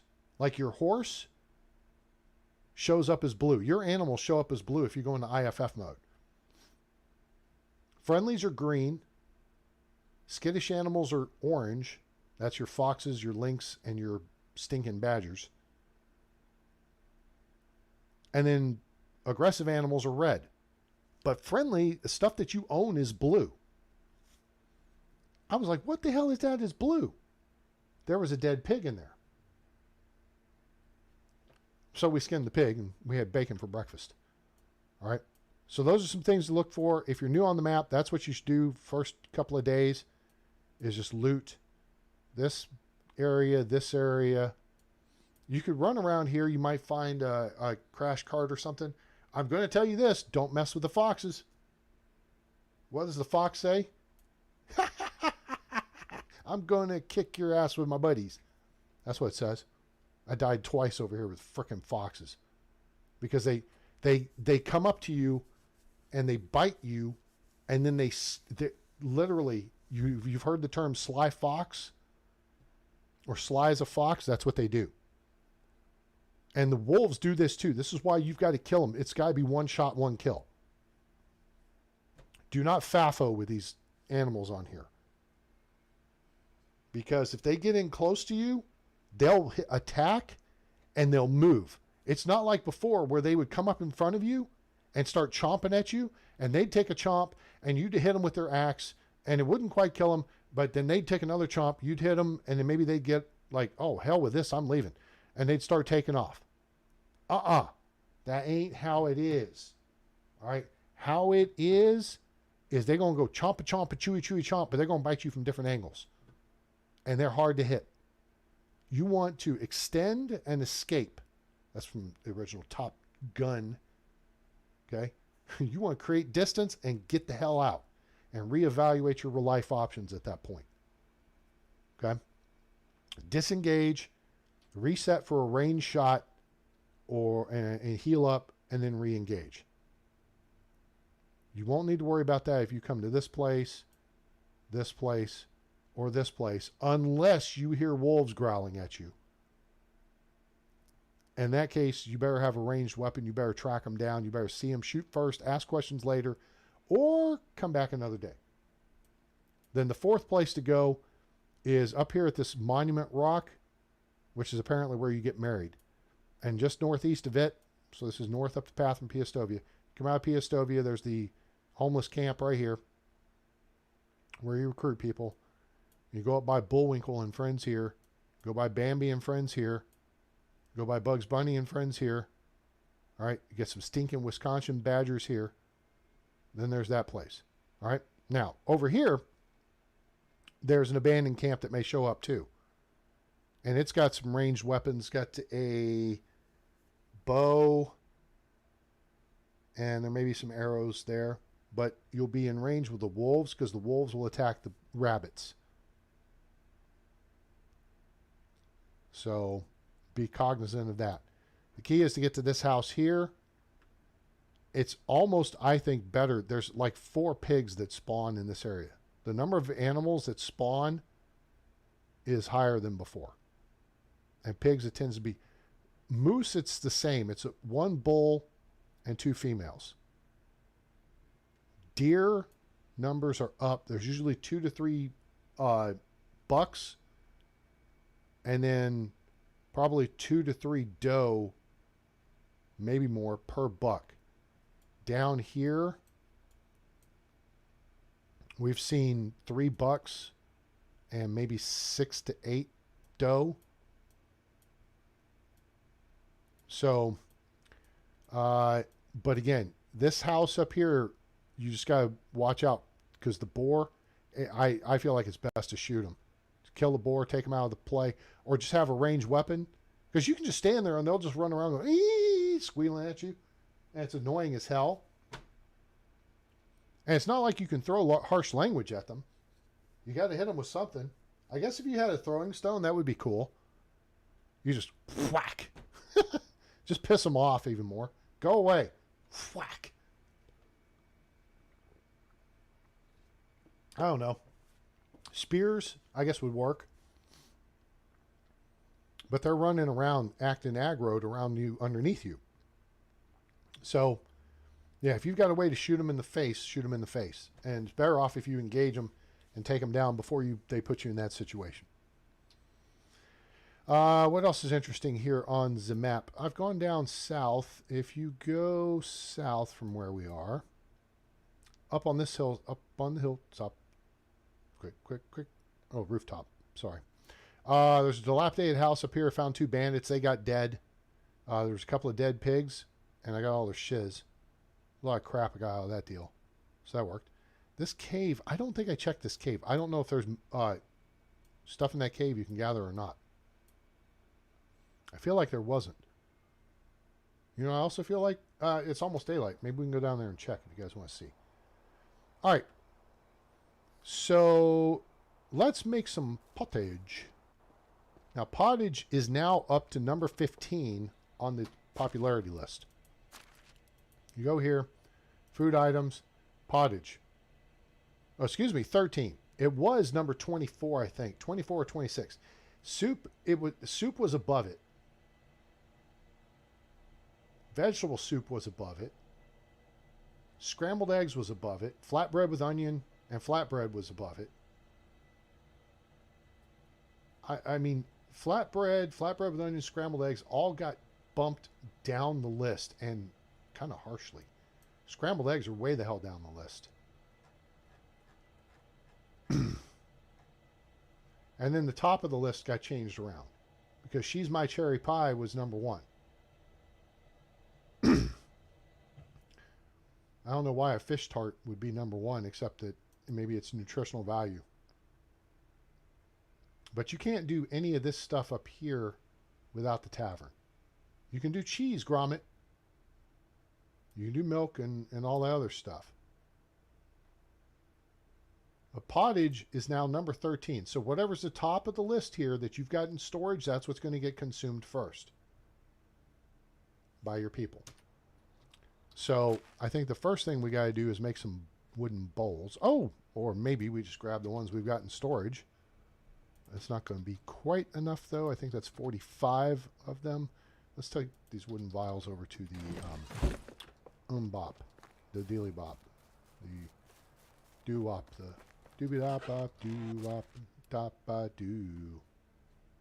Yes, I just dropped some Hanson on you. All right, let's put those there. Oh, wait. Oh, we haven't processed it yet. Okay, we're going to do processing here in a minute. I have 10 bronze bars. We are full up. We can't put more bronze bars in there. Because we need to make axes. I knew I'm getting scope creep here. We need logs. Okay. So let's get... We need logs to do the other thing we need to do too. So let's get like... not 75. Nope. 24. Sure. Why not? Why not? My not. And let's make some axes. We have 10. Oh, this will make 5.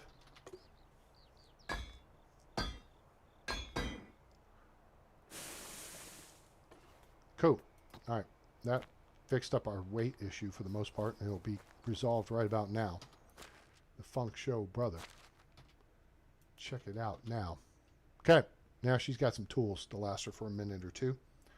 Okay, so there's that step. Now we've got 19 logs.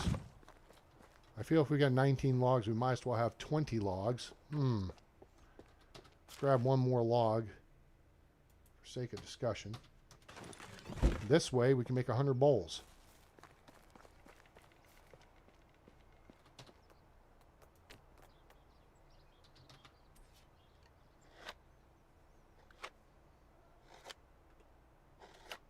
Cool. Yeah, we got 145 on us because we had 45 on us. Okay. So the people should be waking up here pretty soon. They'll clear out that the soup and the pottage that's in storage. So now, all right, here's the trick. Again, keep in mind, you do not have to build the kitchen until you unlock Kitchen 2. This applies to this version and it applies to the original version. The only reason to have Kitchen 2 is the oven. You have a cauldron and you have a fire. You don't have a stone grate, but you have a steak that you can cook meat on over a fire in your house. When you unlock Kitchen 1, all you got to do is unlock the recipes. And you can do the cooking in your house. So you don't have to build this initially. Okay. When you get Kitchen 2, you need the oven if you're going to craft breads and stuff. All right. Now, see, I can see the chest, I can see the oven, I can see the cauldron. All right. We are going to make 100.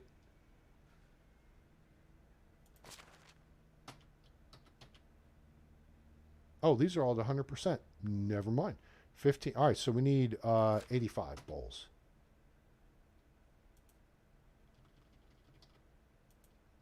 Okay, now we got 100. All right, we need 200 cabbage. And then we need 300 meat. Because to make pottage, you need 3 meat, 2 cabbage, 1 wooden bowl.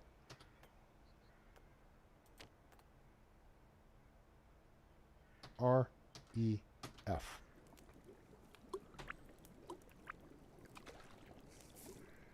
That's interesting. Normally it would move us over there and show the animation of us working over top. But it's been off alignment. You're carrying too much, but we see now we can move. Yay! Sweet. Love it when a plan comes together. Normally you come up here and it'll show your hands reaching out, dropping stuff in, and putting a spoon in and stirring. Problem is, your hands are over dropping stuff in, but you're stirring out here. It's kind of weird. Oops. Minor technicality. All right. So now, our people are coming out. So let's check our inventory, but also let's look at our production tag, sewing hut number 2, which takes us full circle. Because now we can upgrade a building. And then kitchen 2, which unlocks the oven and all the breads. And then we're pushing on for the market stall and workshop 3. Smithy 3 is where you've got to get to, but Jesus Christ, is that freaking down the road. I mean, it's so far down the road, you need the Hubble Space Telescope to see it.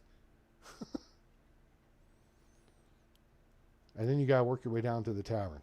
Yeah, that's a minute or 2 away, gang. Just a minute. Let's make sure we didn't unlock. Well, we got another 1,000 points to go, and then we'll be tier 9 in production. We're about to be maxed out in survival. So we'll do some more gathering, and then boom. We'll be at level 10 survival before the end of year 2. All right, so we have all this pottage on us. Oh, I was going there for a reason.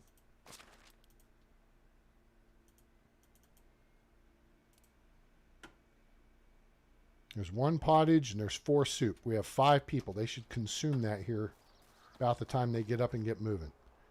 So, what are we going to do? Because I'm going to go sell this pottage. What time is it? 6:25. The townspeople are just going to be waking up. Okay. We're going to upgrade this sucker, though. You want to upgrade first, or we want to go into town first?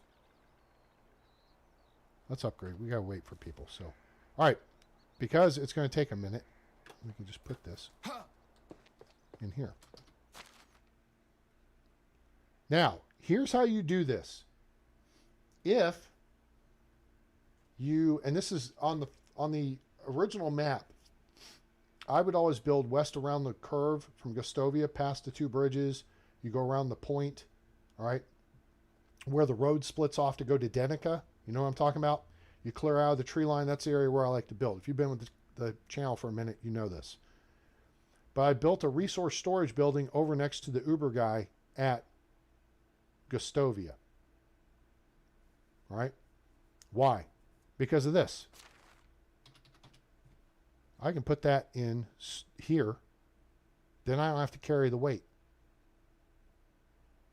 Then I can go to Uber, and if it's in that case, I just had to run over to Gustovia. Then I could pick the stuff up, jump on the Uber, go to Hornica, get off Uber there, and then just waltz into town and go sell my stuff. Now, you may be overweight, but that's what a potion of weight's for, right? Yeah. So that's important to know. All right, so we've got this. You know what? Again, we're going full circle here. Let's go to the wiki and storage building. Nope. We need, what building do we need? Sewing 2.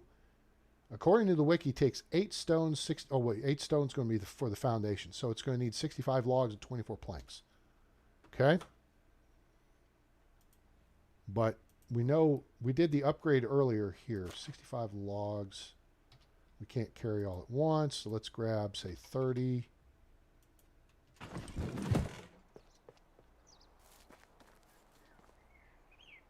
And we'll just kind of put them down like this. So, we started the video with this, and we're going to almost end the video with this. Where the hell do you...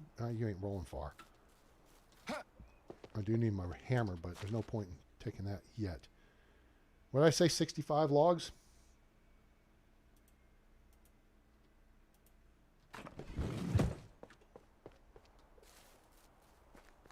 You ain't...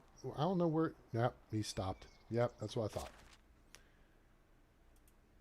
Because this now becomes a fully enclosed building. How many planks did I say it was? Like 24? That sounds accurate. Sewing to 24 planks, yes. Yep. So there's a link in the description for the wiki. That's where I have that information pulled up. 24. William... no. Frickin' hell. 399 minus... So it's going to be what? 375? 24. Wow. Public school 1980s math. How about that? Oh, one more thing. All right, so we're going to put our stuff we need to, our building materials here. Get everything to the site. We got to get our hammer time.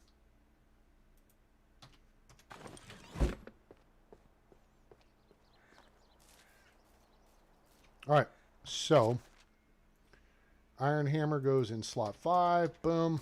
All right, so now we're going to upgrade our sewing hut. We don't have to mess with storage, but this is great because it's going to upgrade storage. We're going to now, this is going to become a fully enclosed building, which kind of sucks because this is kind of quaint looking, but it also creates 2 work positions. So we're going to hit the Q button and go to buildings, and this is a production building. No. We found that out yesterday, right? As long as you're not overweight, then there's no extra charge on the Uber. So if you're using a potional weight, you're not overweight if you're not overweight. But once you're overweight, depending on how much overweight you are, the Uber charges extra. In case you guys don't know what we're talking about.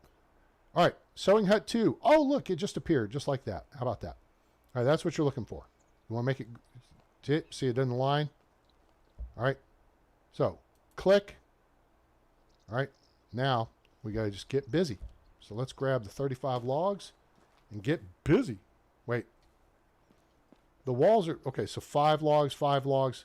All right, so we're just looking at where do we want to start based on activating our builder trance. We're going to do 1, 2, 3, 4.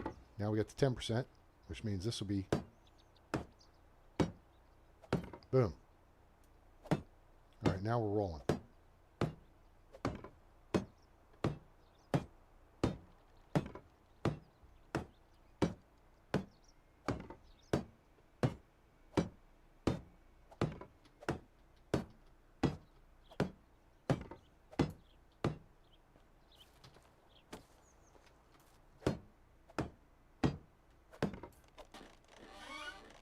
That was kind of dumb.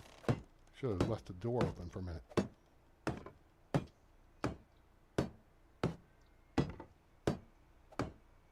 It's like they put more details in the buildings now. It's super cool. That's already got one. Oh, nice.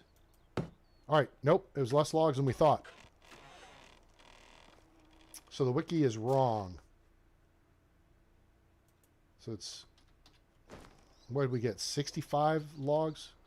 Now, the 24 planks, I think, is going to be correct. Yeah. It was off by 10 on the storage 2 upgrade. It was 10. It said 92. It was actually 82. And Shazam. Doo-doo-doo-doo. Upgrades.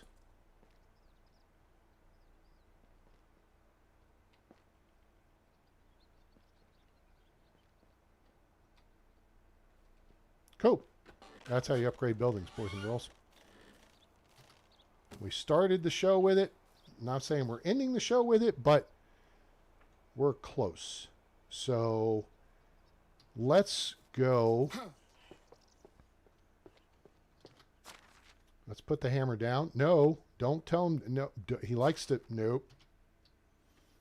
Let's put these logs back. We don't want to run around with those in our pockets. The ladies might get a little hot and bothered.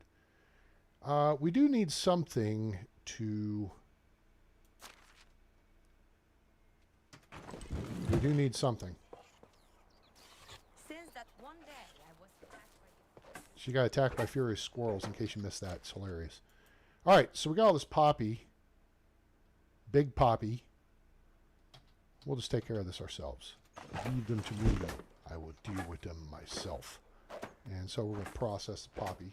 And now that they fixed your crafting, so you get credit for 269 craftings here instead of just one. The initial build, it only gave you credit for one. 538 poppy seeds. Yes! Thank you! Let's go dump some into our seed bank. That's a lot of poppy seed, gang. That's a lot of potions. I mean, that was based on 20 tiles of 40, excuse me. Because we did 10 behind the barn, we did 10 over here. So 40 tiles of poppy, 538 seeds, gang. 538 seeds. So really, I would say we only need 40, you know. But we're going to dump off 60. Cool? Cool. Wait, do I have other seeds and crap on me? I think I'm going to sell the seeds I've got on me now. Beetroot seed, we got 60. That's one field. Cabbage seed, we got 180. That's 3 plantings. We're going to do 1 or 2 in spring, and then either 1 or 2 in summer for 3. Flax seed, we got 100, 180. How do we get 188?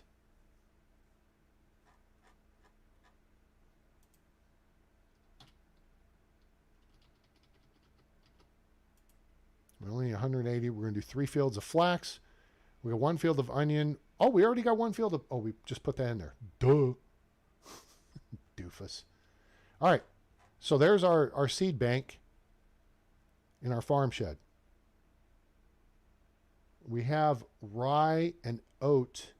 We planted the rye. We have 1 field of rye the other side of the barn. And we have rye grain and we have oat grain that we'll be processing. So, let's joggy jog up here to the herbalist hut. And not flaxseed, idiot. Poppy seed. All right, let's transfer, I don't know, 458 of them. That leaves me 20. Yep. I'm good with the math there. So let's take this here bucket of water and let's take us 20 henbane. And we've actually got, oh, I transferred them. And we need 4 of these wooden vials. And then here, do this, REF. And we got 4 potions of weight. Sweet. Transfer the buckets back.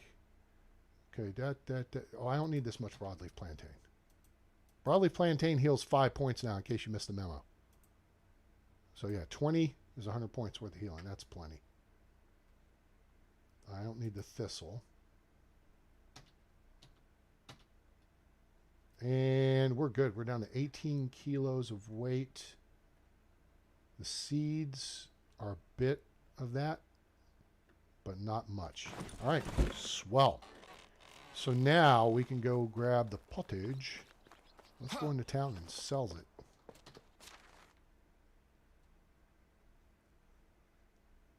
All right, so there's 100 pottage here, right?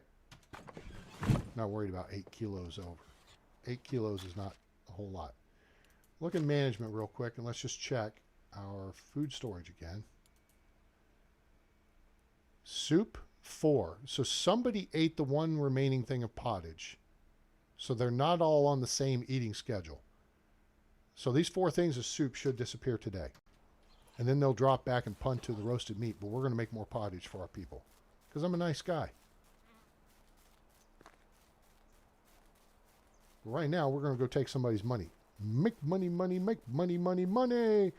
The problem is, again, the economy has changed significantly from the valley to Oxbow. Pottage used to sell for like 25, I think, and now it only sells for 12.5. So selling stone knives only gets you 2.5 coins as opposed to 20. Flaxseed gets you about half of what it used to. And, oh, there's more notices. And selling pottage is less than it used to. Incredibly high. All right, so those of you who don't know, this is the market. All right, the tavern who I mentioned earlier, he's over here. Here's Marky Mark. Marcus Hello Slav. there. What's up? Hello there. All right, he's got all the barn stuff and a lot of your raw material stuff. And he's got flax stuff. So anything you would find in a workshop, barn, or an I don't know if the extractors would have this. I feel like the extractors would have the ores and stuff. Otherwise, the smithy would have them. But you can see he's got all your building stuff. Everything you need to do. There's logs. Anything to do planting. There's planks, fertilizer. The key is all that.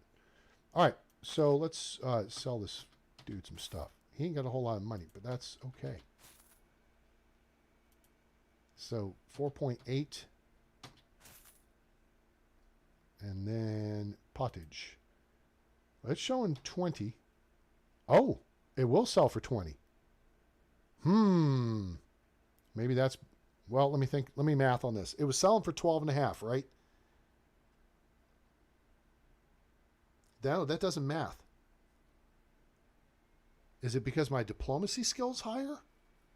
I ran barter up to 3, which is 30% higher buyer and, or better buyer and selling prices, right? And I can math, right? 12.5 was the price initially you could sell pottage for. So if you're going to increase that, I mean, 24 is 200%. 12.5 would be 6.25, which would be 18.75, and that's if you did a 50% increase. They may have buffed the price of pottage. The mystery continues. All right, we're done. Whatever you need. Have a nice day. All right, so that's Marky Marky's over here. It used to be so quiet here. Oh, Jesus, what just happened? I just got hung up on something. Son of a bitch.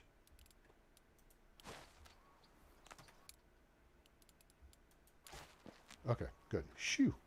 All right. Wow, I got hung up on this thing that he I wonder waxed the when your leather on. supplies are going to come. All right, so this is really cool too. These are things you can actually put around your village here. So this guy's the farm foods vendor, the food vendor. How can I help One you? of the travelers told He's only got 1,300 coins. That's fine, but he's got all your stuff that someone working in the kitchen would normally have, or someone in the tavern. Okay, pike is way up the list too. Your people like pike, and I mean raw. They'll figure it out. Raw meats, your people will figure stuff out. All right. He's broke. West never disappoint. Good luck. My pottage doesn't disappoint. All right, now we're going to come see our girl, Unislava. Unislava. She's all your tools and weapons. All your tools and weapons. Hooray and huzzah. Pottage. 200 coins. I like it. Hey, you know what? Let's see if you got some iron bolts. And you do. She has iron bolts. Always has them in the inventory, but doesn't have them in mass quantity. The blacksmith over in Skunky, we're just going to call it Skunky, he has them in much higher quantities, like 50. Okay? So, I don't need to buy any. How many do I have on me? I still have 30. In fact, I think I've got another 30 in storage back at the house. You know what? Just give me all of them. Yeah, just give me all of them. Iron hammer, iron hoe, 512. Yeah, we went through some of this stuff. I've got a bunch of fishing spears, so somebody I bring in, we may put in Whatever that you position. need. So long. So long. Somebody helped him to resign. One for the price of two. Only today, one for the price of two. These people got jokes. Now this is your herbalist chick, so she'll have all your potions and flowers and mushrooms and stuff. And then over here, this is the booth, but this is her. It was Imislava. And she has all your clothing. How have you been? So you can buy all your stuff here. And it's going to take you a little cash, but as you've seen, spring and autumn get cold in the Oxbow. So you're going to need a little bit of gear. So it's best to go find what you can and just even get you a pair of like something cheap to warm yourself up. Flat straw hat helps. And again, these prices are not indicative of what you're going to see at the beginning of the game. Fur capelet helps.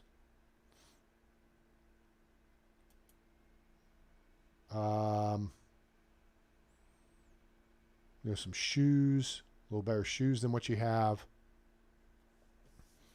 And once you get the trousers, you upgrade from trousers to trousers with cuffs. That's +1 on your cold protection. Even a tunic, that's 600 coins. You can make several thousand coins by going and looting all those buildings I told you about. So that's the smart play. Get that stuff. Joined hose, +13 cold protection. Trousers are great in the warm weather months, unless you just want to run around. I mean, in the summer, unless you just want to run around in your underwear. Joined hose will keep you warm. All right. And then you can get your gear here for your horse too. Small saddle bag, saddle bag. Okay. So we don't have to worry about going across the map for that, because they have the horses here as well when we get to that point. Another client. Welcome. Hope to see you soon. All right, then this guy here, dumb as ear. See the little ring by his bag? How are you? He's the fine goods dealer. I mean, he's everything. So whereas in the valley, you have several of them, and sometimes you catch them in different towns around the map, but they only have 4 or 5 things. This guy's got everything. Everything. Like a dice set. That's given to a man during flirting. Oh. I did not see that.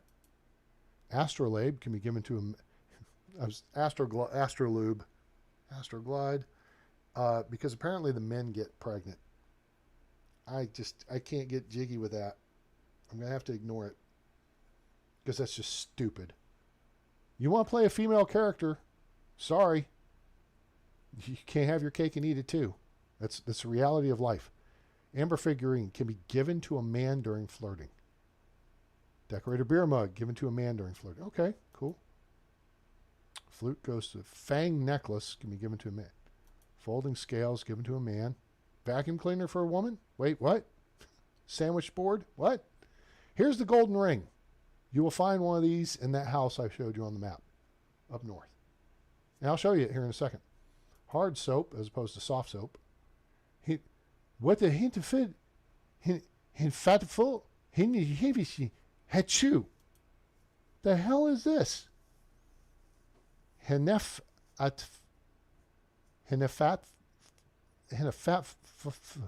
About to swear. Whatever this thing is. Backgammon. Chinese checkers. Something.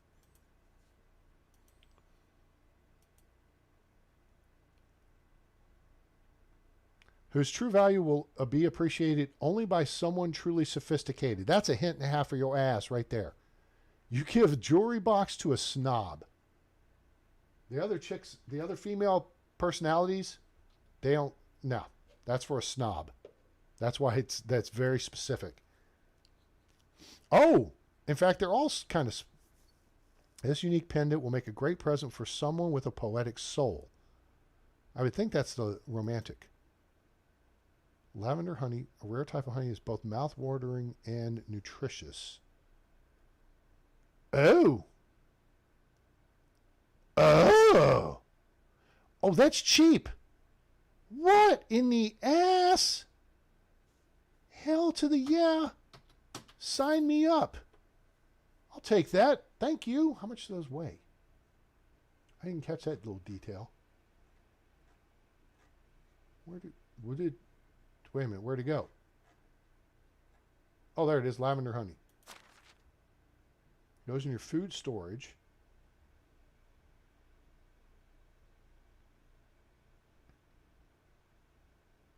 Huh. How do you like that? We learned something today, gang. Plus 10 kilo weight limit. So I guess I wonder if that stacks. So I've got an 80 kilo weight limit right now because I have the large pouch, the simple large backpack that gives you 65, and then I have 3 points in the mule skill, so that gives me 80. A potion of weight would give me 100. This would give me 110 kilo. Wow. We're here to pump you up. What a deal. Captorga. What the hell is this? Oh, that's a poetic soul. Incense, charming and alluring aura. Okay. With an open mind, happy. Well, that's a little weird. Someone who prefers practical gifts. A hand fan. Someone gentle, happy. So that's romantic. Functionality as well as aesthetics, I would think, is going to be a busy bee. Lodestar. Oh, that's given to a man. Lununla. Boy, they did some research on this for someone fashionable. That's the rich bitch. Malvasia. Mastic gum. Antibacterial qualities. So it gets rid of the bad bacteria in your mouth is what you're saying? Is breath stinky? Pipe, perfume. Relate someone passionate. Sesame honey bar. Sweet tooth. Silver earrings. Stylish. Utility belt for man. So then here's the stuff you give your kid. Created by an acclaimed handicraftsman from a neighboring land. Wait, what? Can be enjoyed in countless ways. What? What is that? Okay. Whatever you need. Goodbye. Goodbye. Yeah, it's time for me to fly. Let's just go down and take a quick look. Good Lord. At the pool of talent. Be careful making that jump. I didn't make it once and splattered right on my face. Do we need a... yeah, okay.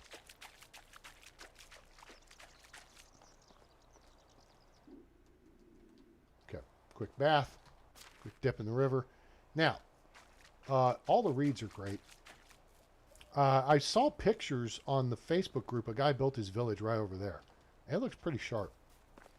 It's in the Oxbow. All right, so we're on the north side of town. Now, see that right in front of us? See that building right there? I'm like literally pointing right at it. That's where you'll find, there's a barn and there's a house. And there's 2 stairs up into the barn, one on the right and one on the left. And you got to search around. There's a bunch of stuff up in there. And then the house, you go in the house to get some stuff. And you go around the north side of the house, northwest corner. There's stairs down in the basement. And then you'll find a bronze pickaxe. It's 100%. Bronze shovel, it's 100%. I'd probably sell that. I'd keep the pickaxe. And then there's a couple of packages, and the package on the right has the gold ring in it. And you'll be able to sell that for like $350 or $325.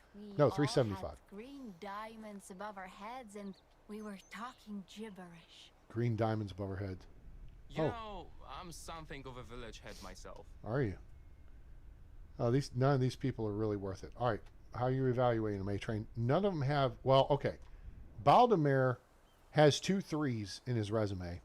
The sound but he's of got 3 crunching ones. leaves So he's an reminds me 11 point how much still NPC. needs to be done for Adelina winter. is only a 10 point NPC. I thought I dismissed her. Oh, it's you again. Yeah, this is me. I think she's a busy bee. Crap. Maybe I'll start. Yes, she's a I've busy been bee. sober She since takes great pride in her last work. autumn. All right, we might as well get some points here.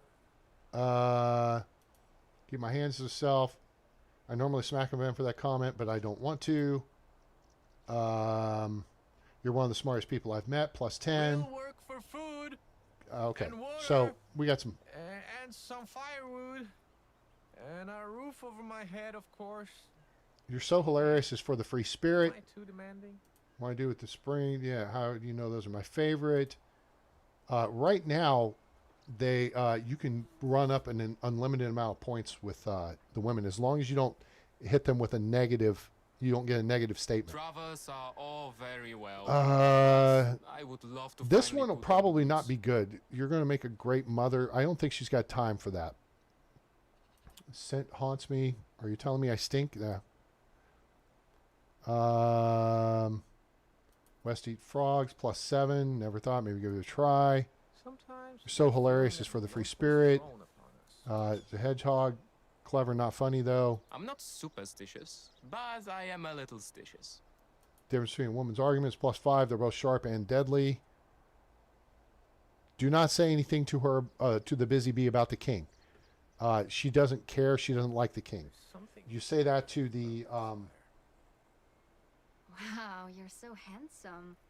Why don't you have a wife? the snob, because she's, you know, she wants to be the queen, and the romantic, she just finds the king interesting. So, anyway, all right. Travelers of this railroad Never mind. draw All right, the so here's what we're gonna bonfires do. like moths. Adelina's been here a while, I've heard about a man who and you know what? We're going to set Adelina free because we're not ever going to hire Adelina. Week. Goodbye. You are now free to go. Oh, Milo went up a level. Hooray. So Milo's now level 4. We might shift him into fishing or something. I don't know. See how I've got 3 extraction specialists? We got I'm a lumberjack and I'm okay. And then we got 2 people working in the extraction hut or excavation hut. And they're bringing in limestone and copper ore. In fact, zoiks. Hang on. Let's check. 125 limestone. That's roughly enough to do 2 houses, which would be my house and Home Vern's house down at the other end. The other 4 houses are insulated. So we need to keep up the intake of...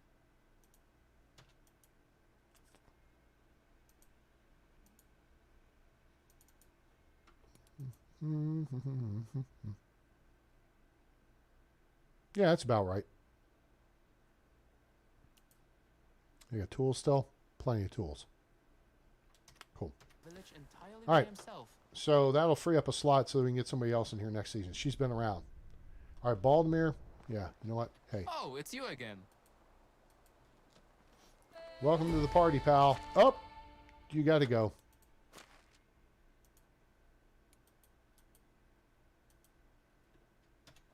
And then who's this? How can I Radigunda. help you? All right, she's been around as well, and we're not going to hire her. I don't remember what she is. Let's go with. Okay, she is a busy bee as well. I'll be forced to like you now is the busy bee response. Sophisticated is for the snob. Wish to be unintelligent. Why would you want to be stupid? That's a negative. This one is like a +7. Should give it a try. This is the romantic statement. The king's castle is for the romantic or the snob. Why would bears in their shoes swords? Blah, blah, blah. Be unbearable or barbaric. Real first to be reckoned with. Blah, blah, blah. So hilarious. Appreciate empathy. And let's see what this does. +3. Chicken's mind must really be scrambled. Woman's argument.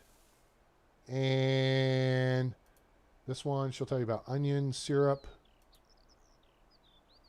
Ah, here's a plus 10 for her. The laziness There was one. this guy in the tavern who is called plus 10. himself, You're Sparrow. smart, Sorry, very Captain proud to Sparrow. know you. I'm pretty sure he Uh, stole my money. Laziness, and you have a nice physique. And then there's one other. There's 5 things that the busy bee will give you a plus 10 on. Finest dress is for the snob. Let's see about this. I'm afraid I know that feeling as well. Sophisticated, nope. Ah, people being proud of who they are. This is a plus 10. Take very great pride in my work. The busy bee takes great pride in her work. The snob thinks it's because she's special, not because she does anything special. This is, again, for the snob or the romantic. Smiles were warming. Glad to be the guest. And this one actually is a plus 3. So, boom. This 100. There's 100%. Never mind. Farewell. Goodbye. So let's do the quick. All right, so she is a 12-point NPC, but she only has 1/3 on her. We could use a farmer, but if she, I really I'm an want experienced traveler. a farmer and I a only production travel specialist. when nobody's watching. So, and then this guy over here, he's useless. So let's, Hello. yeah.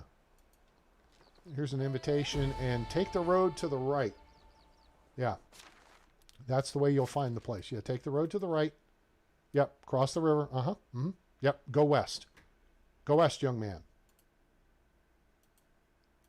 And boom. That takes him out of the gene pool. Do you have your eye on anyone? Well, I like your name, Radagunda, but you're not much of a help. However, I will permit you to stay for now. Simply because you might prove useful if I decide I need a farmer.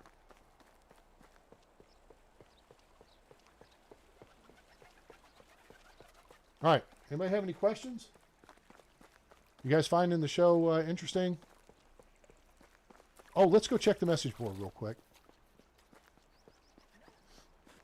And see, now there's the quartermaster dude. There's one of the zombie children. Don't talk to this guy. He's an idiot. And his quest will be a pain in the ass. All right. Okay. Here's where you'll see more pop culture references. Here's Pink Floyd. Born to be Wild. The Stones. Rolling Stones. Okay. So, yeah. So let's see another log in the wall, which is another brick in the wall. For those of you who may not get it. Delivered to Derwin, 33 steak. 3 plank and 8 log. No, not for 27 coin. 8 manure. Next thing, I think next time we're going to be going shopping for some piggies. We don't have any of that. You know what that means? Your answer is no shit. 6 stone and 6 limestone. No. Born to be Wild. Hunt for a boar. 377 coins isn't anything to sneeze at. So that's useful. We just got to run up on the hill. Knife swindler among us. 10 copper knives. Now that's 1,104 coins. And we do have 2 caves we can go clear out. And missed Hamlet. Closer? The knife swindler? Is that the... Which part did I miss from Hamlet? Because I didn't do Shakespeare. Shakespeare, you know something? He didn't even write that shit. Who the hell? Talk about plagiarizing people's work. Anyway, copper knife we could do. I mean, that's some production points. It's fairly inexpensive. We do have a lot of copper, and we're going to go mine some more this season. So we'll take that one on, and Born to be Wild. Yeah, so there's some coin. Nope.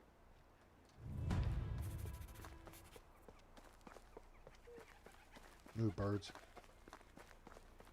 What's up, Uber?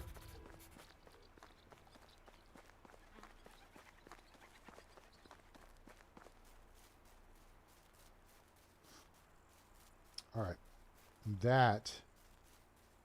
Now, again, for you guys who may be new to this version of the game, all right, so somebody took some lipstick because they didn't have a pen or a Sharpie, and they drew lines of you can't build here around the cities, and you can't cut down trees and eat your lunch either. So you're going to play I'm a Lumberjack, you got to do that over here. All right? But you'll find you can actually build within the red area. Strange. So if you use to be or not to be fertilizer or not, oh, okay. Okay. Seems like a bit of a stretch to me, but okay. I'll allow it. If you use roads, paths, you can feel your way around to where you can build and where you can't. Okay? And then you can establish the actual border. And that's what I did with these paths here. So I'm building outside it. So I'm building within the lipstick stain. Somebody tell me that doesn't look like a lipstick stain.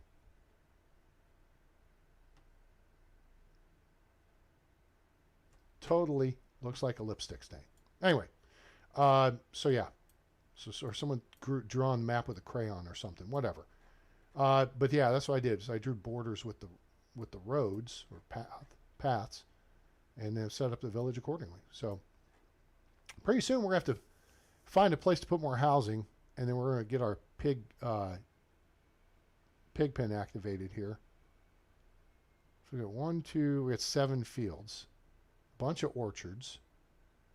We're going to put more houses along the river here.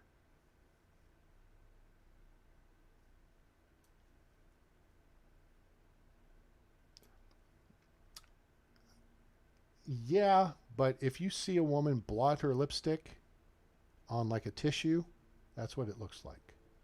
Because there's lines in her lips and stuff. But fair point. So that's kind of what's going on here. Hey, at least the weather cleared up. So it's fall, it's autumn. There's lots to do still. Lots to do. But I am going to say adieu to adieu. And we're going to cut out of here. It's 2 hours and 42 minutes of live stream tonight, gang. On top of almost 4 hours yesterday. I hope you guys enjoyed the show. Really appreciate you sticking around and watching. It's terrific. And appreciate the input. Taking part in the chat. If you haven't, please give us a like. Share with your friends. Let them know about the channel. Let them know about Medieval Dynasty, now available on Steam from Undercube Games and Toplitz Productions. And hope you'll like, share, and subscribe. Turn on that bell icon so you know when we go live or upload video. As I type a message. Yeah. Anybody have any questions? Oh, it's fun to see you playing when you're also playing. That's cool. Thank you, Dursees and Commander Miles O'Brien, Chief O'Brien, we shall call you. And appreciate you guys being here. Appreciate everyone. And so again, please give us a like if you stop by. If you're not subscribed, help us out. And just throw down and subscribe to the channel. We appreciate you. Let me think where I'll be tomorrow. If I'll be live streaming, it's possible. Depends on what time I get home. Kind of a light week of work. But I have some work. I'll be out on the west side tomorrow, so I may get in and get some done and then try to get some stuff scheduled for Thursday. We'll see how that goes. So, anyway, I hope you guys enjoyed it and appreciate you being here. I hope you have a great day, night, evening, morning, wherever you are on planet Earth or beyond. I'm A-Train. It's over. And I'm out.